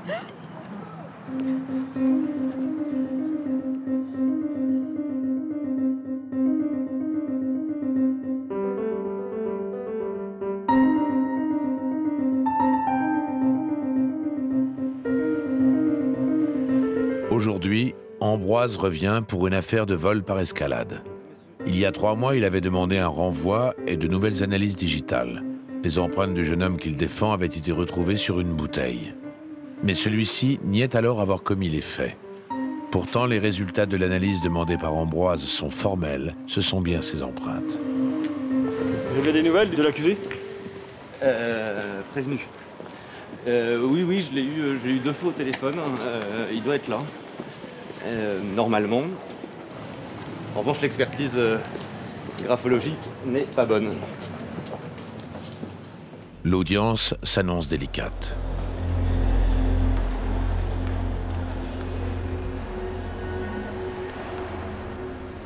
Ambroise doit trouver une nouvelle stratégie de défense pour son client. Seulement voilà, à quelques minutes de l'audience, l'homme est toujours absent.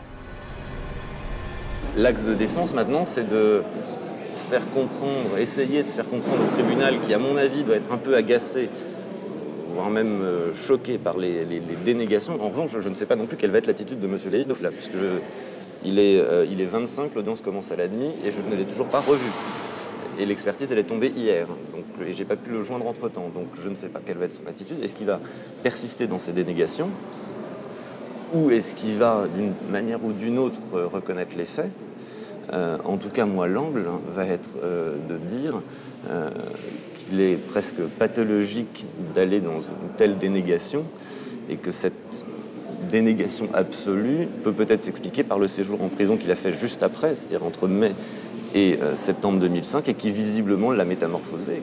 Psychologiquement, il ne peut même pas admettre l'idée de retourner en prison parce qu'il a changé, maintenant il suit une formation et il le dit, il a mis fin à sa vie de délinquant, il veut s'en sortir. Donc je vais plus plaider le dossier, je vais plaider la peine maintenant.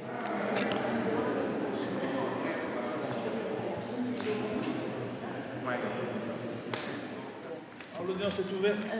On va commencer la semaine des choses. Et en ce qui concerne les dossiers numéro 9 et 10. Début de l'audience. Le prévenu n'est toujours pas là. Ambroise est fébrile. Si son client est absent, sa défense sera d'autant plus difficile. Il appelle la mère du prévenu. Il n'est pas là. Justement, Sebiba n'est pas à l'audience. Où est-ce qu'il est? Mais non, mais il a une audience aujourd'hui. Ah, il est en chemin, là, alors? Bon, ok, bah, j'espère... D'accord, bah, je l'attends. Alors, guerre comparant. Finalement, le jeune homme arrive avec une demi-heure de retard. Qu'est-ce que vous allez leur expliquer? Pourquoi est-ce que vous avez nié catégoriquement jusqu'à présent? C'est pas que j'ai nié, c'est que pour moi, c'était pas moi. Non, mais moi, je vous pose des questions qu'on va vous poser au tribunal pour qu'on travaille un peu avant. Donc voilà, forcément, le président, vous avez vu comment il agit la dernière fois, il va forcément vous poser la question pourquoi, et encore, il va peut-être vous poser la question en gros, pourquoi vous avez pris le tribunal pour des imbéciles. Quand je leur disais vraiment, c'était pas moi. Voilà, quand je sais pas... Il faut vous sortir les tripes de manière à les convaincre que vous n'avez strictement plus rien à voir avec le livre que vous étiez en mai 2005. Je vais leur dire, moi, mais... Bon, il y a un truc en moi, c'est que j'arrive pas bien à m'exprimer aussi. Sinon, je pourrais leur expliquer. Mais alors, c'est pour ça que je vous dis de vous arracher les tripes. Et moi, je pourrais reprendre ce que vous avez dit et éventuellement les mettre dans l'ordre. Ça, c'est mon boulot.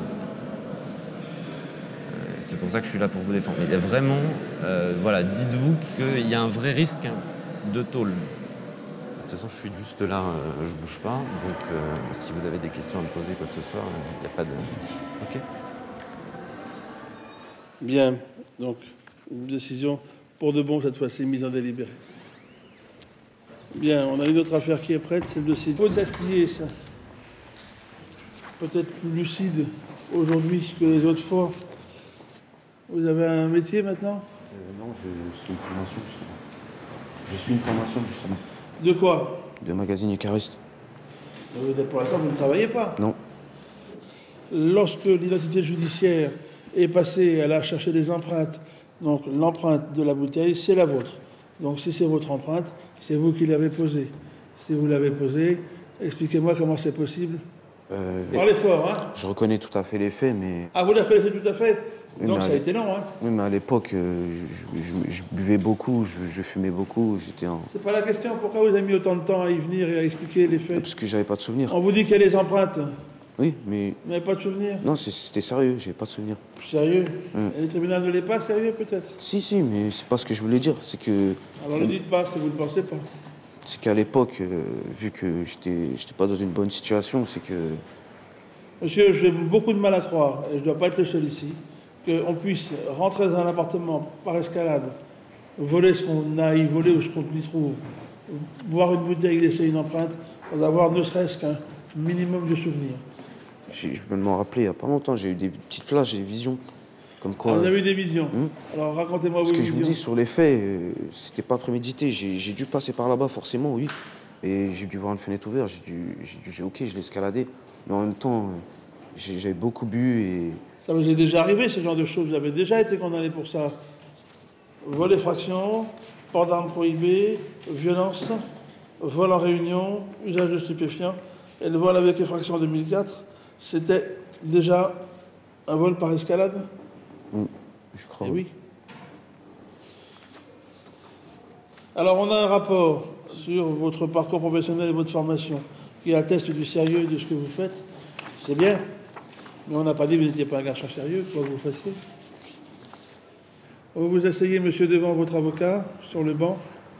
Madame le procureur, est-ce que vous avez des réquisitions? Monsieur le Président, Mesdames du tribunal, la particularité de cette affaire, c'est que c'est donc une affaire qui a trouvé sa solution plus d'1 an après les faits. Aujourd'hui, monsieur le juge s'incline en quelque sorte devant les résultats et reconnaît que c'est lui qui a commis ce cambriolage. Je vous demande une peine de 4 mois d'emprisonnement ferme. Aujourd'hui, il comparaît libre, donc il n'y aura pas de mandat de dépôt décerné. Il lui appartiendra, devant le juge de l'application des peines, de justifier de sa volonté à poursuivre une formation afin d'essayer d'obtenir un aménagement de peine pour pouvoir poursuivre ses projets professionnels si ceux-ci s'avèrent suffisamment solides. Je vous remercie. Maître, vous avez la parole. Madame le procureur vous indique qu'il faut se replacer à l'époque des faits. Il me semble que s'agissant de M. Greffier, au contraire, il y a dans sa vie un avant et un après le 12 mai 2005, la date à laquelle il est condamné à Pontoise à une peine de prison ferme assez lourde de 5 mois.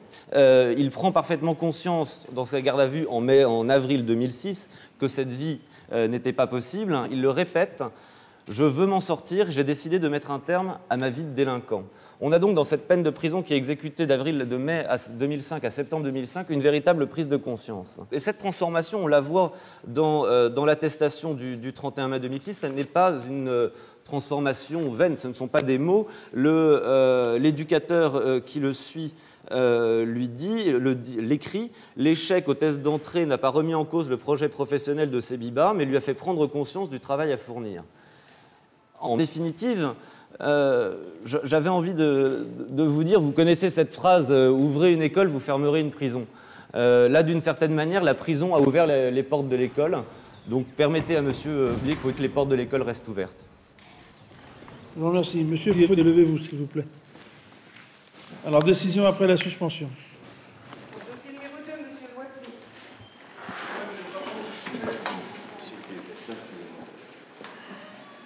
Oui, ce qu'on pouvait craindre, c'était le mandat de dépôt à l'audience, parce que c'était vraiment ce que je craignais. Ça n'a pas été requis. Donc déjà, de toute façon, la prison ferme pour ce dossier-là est écartée. Donc déjà, le principal, a priori, le principal est sauvé. Alors, Sestier et Saude, le tribunal vous déclare coupable des faits qui vous sont reprochés. Et en répression, vous êtes condamné à 6 mois d'emprisonnement. Alors, comme vous êtes libre, le tribunal ne décerne pas mandat de dépôt, mais vous serez convoqué très prochainement par le juge d'application des peines de votre domicile, et il verra avec vous la manière dont il pourra éventuellement procéder pour aménager cette peine, si c'est aménageable. Alors, il faudrait mieux venir avec un bon dossier, avec un travail dans la poche et des bonnes intentions de qualité. Si vous ne venez pas aux convocations du juge d'application des peines ou si vous n'avez pas ce qui lui convient, vous risquez de faire les 6 mois comme tout le monde, entre 4 murs. Alors, on était absent, M. Dabo. Alors, contradictoire à signifier. Le seul truc, c'est qu'on essaie d'empêcher que les gens qui sont socialisés ou resocialisés, on ne les redésocialise pas. Et c'est vrai que vous avez vu la clientèle qu'on a, elle est quand même fragile. Souvent, quand ils travaillent, c'est la première ou la deuxième fois de leur vie. Pour l'essentiel, ils n'ont jamais travaillé de leur vie, ils ont parfois 25, 30 ans. Quand ils arrivent, à force de se faire dire qu'il faut travailler, à force que les tribunaux leur aient dit, que leurs avocats leur ont dit, leurs éducateurs, la famille, ils y arrivent enfin. Si vous leur cassez la baraque en les envoyant aux trousses, c'est vrai que vous détruisez beaucoup. Donc l'intérêt pour un type comme ça, c'est... Bon, la leçon judiciaire, c'est marrant, parce qu'il a voulu jouer au plus fin, et puis ça s'est retourné contre lui. Ça... Pour lui, c'est important. Pour le tribunal, c'est une affaire parmi beaucoup d'autres. Par contre, ce qui est important, essentiellement, c'est que ce gars-là ne perde pas tout ce qu'il a comme avenir, parce que c'est pas un type stupide, il est même plutôt malin, il est fin. Quand il s'exprime avec plutôt finesse et intelligence. Donc ce serait dommage de... On n'est pas là pour casser les gens, j'ai déjà dû le dire ça. On casse pas les gens.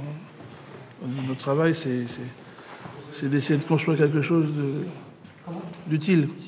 Juger, mais pas démolir, quoi. Retenez que si jamais il y a une petite bêtise, vraiment une pécadille, mais rien, là vous repartez. Donc tous les efforts que vous faites maintenant, les gâchez pas. Ok. D'accord. Allez. Je vous appellerai même. Bah ouais, donnez-moi de vos nouvelles. Je vous remercie, monsieur. Merci. Au revoir. Même je comprends pas pourquoi vous êtes d'office.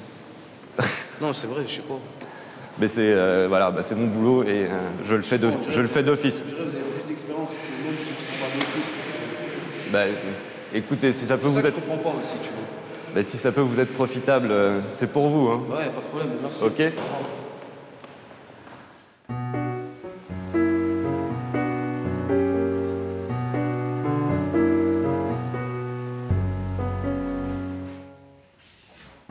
Ce soir, c'est la dernière séance du concours.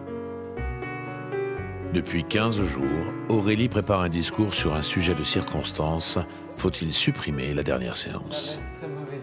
La dernière séance est réputée pour être fournie parce que effectivement, les candidats qui ont hésité sur tous les sujets en cherchant définitivement et désespérément le bon sujet se disent il n'en reste plus qu'une, donc je le prends.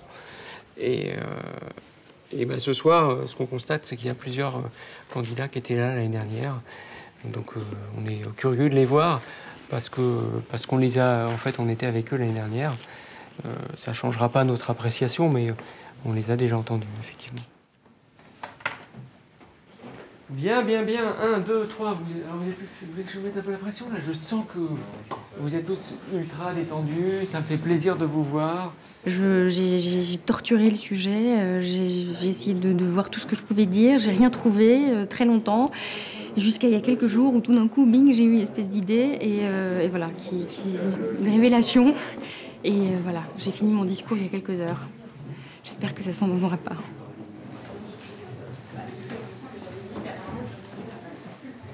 Monsieur le bâtonnier. Devant le jury, comme à l'habitude, les candidats ont le choix de répondre à la question par l'affirmative ou la négative. Alors, c'est l'ultime séance. Faut-il supprimer la dernière séance? À la négative, mademoiselle Cerceau. Abolir la dernière séance, c'est abolir le dernier tour des élections. Le pouvoir à jamais, à nous l'éternité. L'abolition des dernières séances, c'est la garantie de vos droits acquis. Pas de changement, pas de risque de voir votre situation personnelle empirer. À vous le bonheur. Du haut de mon 1m64, je leur dis « Attention, prenez garde! Non à la suppression des dernières séances! Non !» Un cauchemar, monsieur le bâtonnier, mes chers confrères. Je veux que l'on ne m'en supprime aucune. Je veux tirer les leçons des mauvaises et sublimer les plus belles.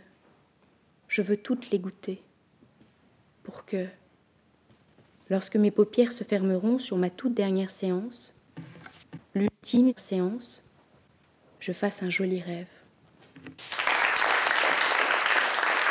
À l'issue de la dernière séance, les 12 secrétaires de la conférence vont se réunir pour élire leurs 12 successeurs. Depuis un an, ils ont entendu 150 orateurs. À eux de retenir les 12 lauréats. On saura dans quelques jours si Aurélie et Sabrina font partie des heureux élus.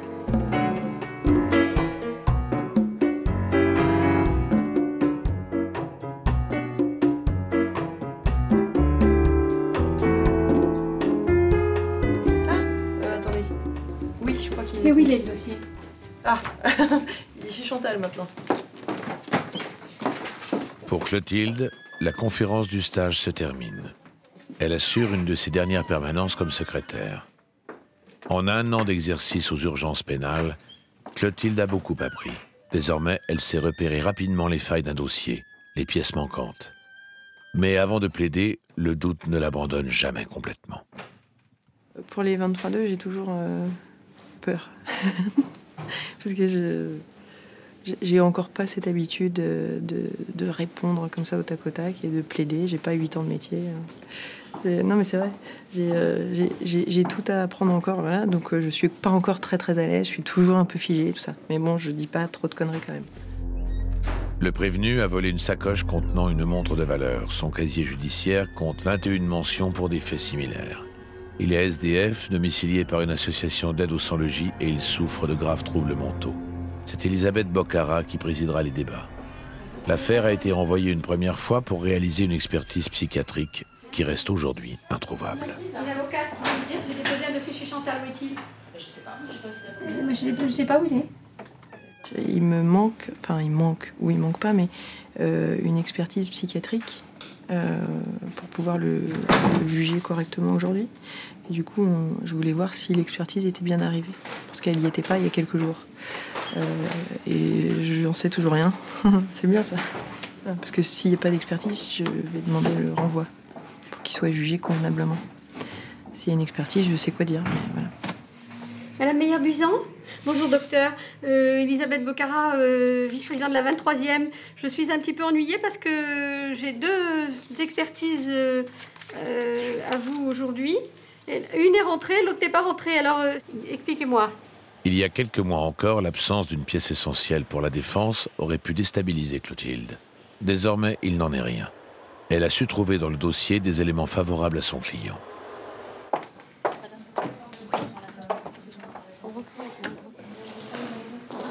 Veuillez vous asseoir, merci. Alors, monsieur Romuald, c'est bien vous? Alors, monsieur, vous êtes poursuivi pour un vol en récidive. C'est-à-dire que vous êtes, hélas, un multirécidiviste.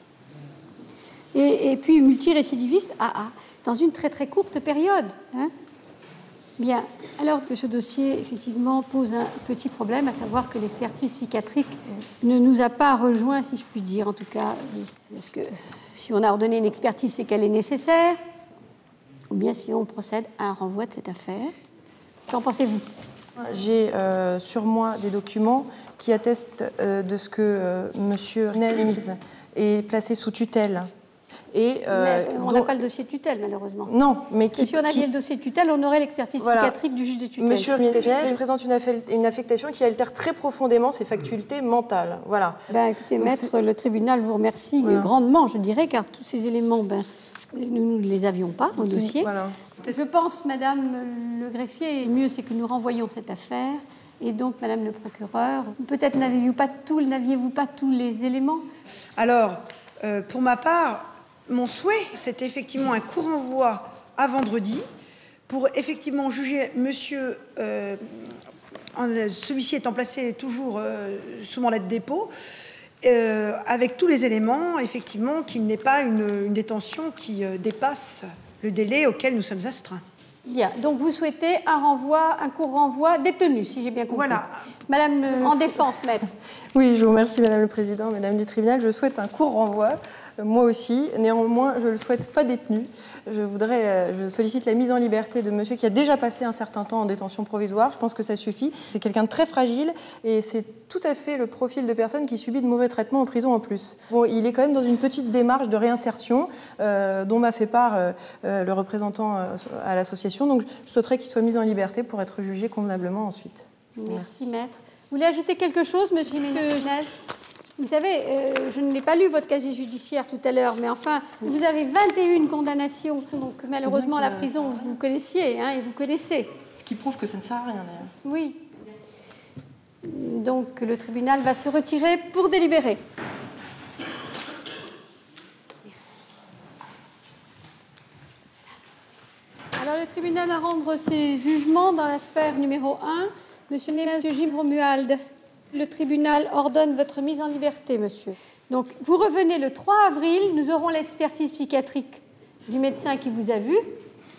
Vous lui avez noté la date? Oui, merci. La date, tout ça. Affaire numéro 7. Le tribunal... Pour une de ses dernières plaidoiries comme secrétaire de la conférence, Clotilde obtient un très bon résultat.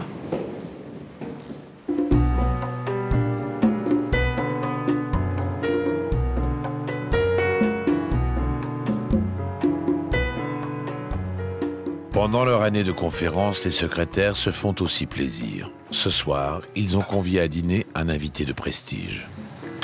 Alors en entrée, on a fait un millefeuille tiède d'aubergine grillée. D'accord. Avec la purée de date. Voilà. Et on est 14 à table. On devait être 13, parce que normalement on est les 12. Si ça avait été 13, je me serais mis avec vous. Mais normalement on est... Ah, comment ça va? Allez, à tout à l'heure. Merci. Et nous sommes Robert Badinter, une légende vivante pour les jeunes avocats, est un brin superstitieux. Il a exigé de ne pas avoir une table de 13.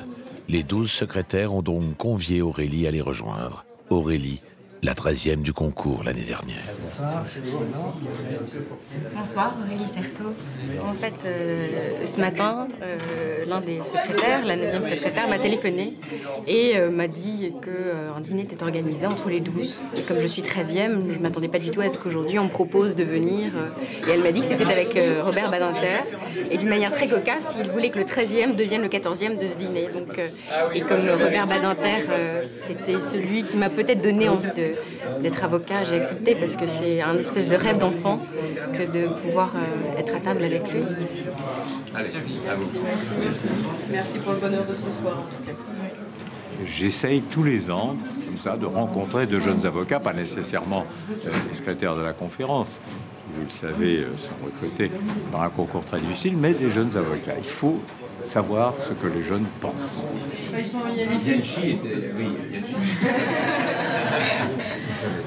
Et je vais être très classique. Je vais citer le grand auteur Cicéron. Cicéron, qui, vous savez, était l'immense avocat, l'immense orateur politique, disait « Tout l'art oratoire se résume en 3 mots. Soyons pédants, je vais les dire dans l'ordre et en latin.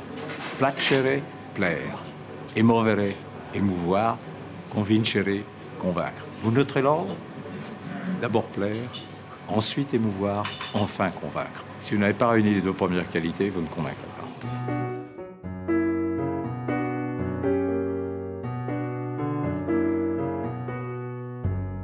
Plaire, émouvoir et convaincre, les qualités du brillant orateur. Celles qui ont permis alors Clotilde et Ambroise d'entrer dans la famille de la conférence du stage. Après 1 an de concours, les 12 secrétaires ont élu leur successeur. À eux d'assurer l'héritage. Parmi eux, Aurélie. Foutaise! Encore foutaise! Ses efforts ont fini par payer. Il y a aussi Sabrina, choisie dès sa première tentative. C'est maintenant que tout se joue. Pour Clotilde et les autres de sa promotion, la conférence est terminée, mais ils suivront jusqu'au bout les dossiers qui leur ont été confiés. Ça, c'est des rapports humains, ça permet de tenir debout. D'accord? C'est grâce à ça aussi. Voilà, et de rester un homme. Laure, avec 3 de ses amis, a décidé de monter un cabinet d'avocats. Ah oui, il faudrait la faire nettoyer, oui. Oui, c'est bien route là pour l'instant. Ça fait qu'on achète des petits. Ambroise va plaider aux assises pour la première fois. Comme le veut la tradition, il plaidera devant la juridiction suprême avec un ancien de la conférence. Il y a ceux qui parlent bien et qui ne disent rien. Tous ont inscrit leur nom dans la grande tradition de l'éloquence, celle qui permet de soutenir les faibles contre les forts, les vaincus contre les vainqueurs, celle qui permet de défendre à tout prix.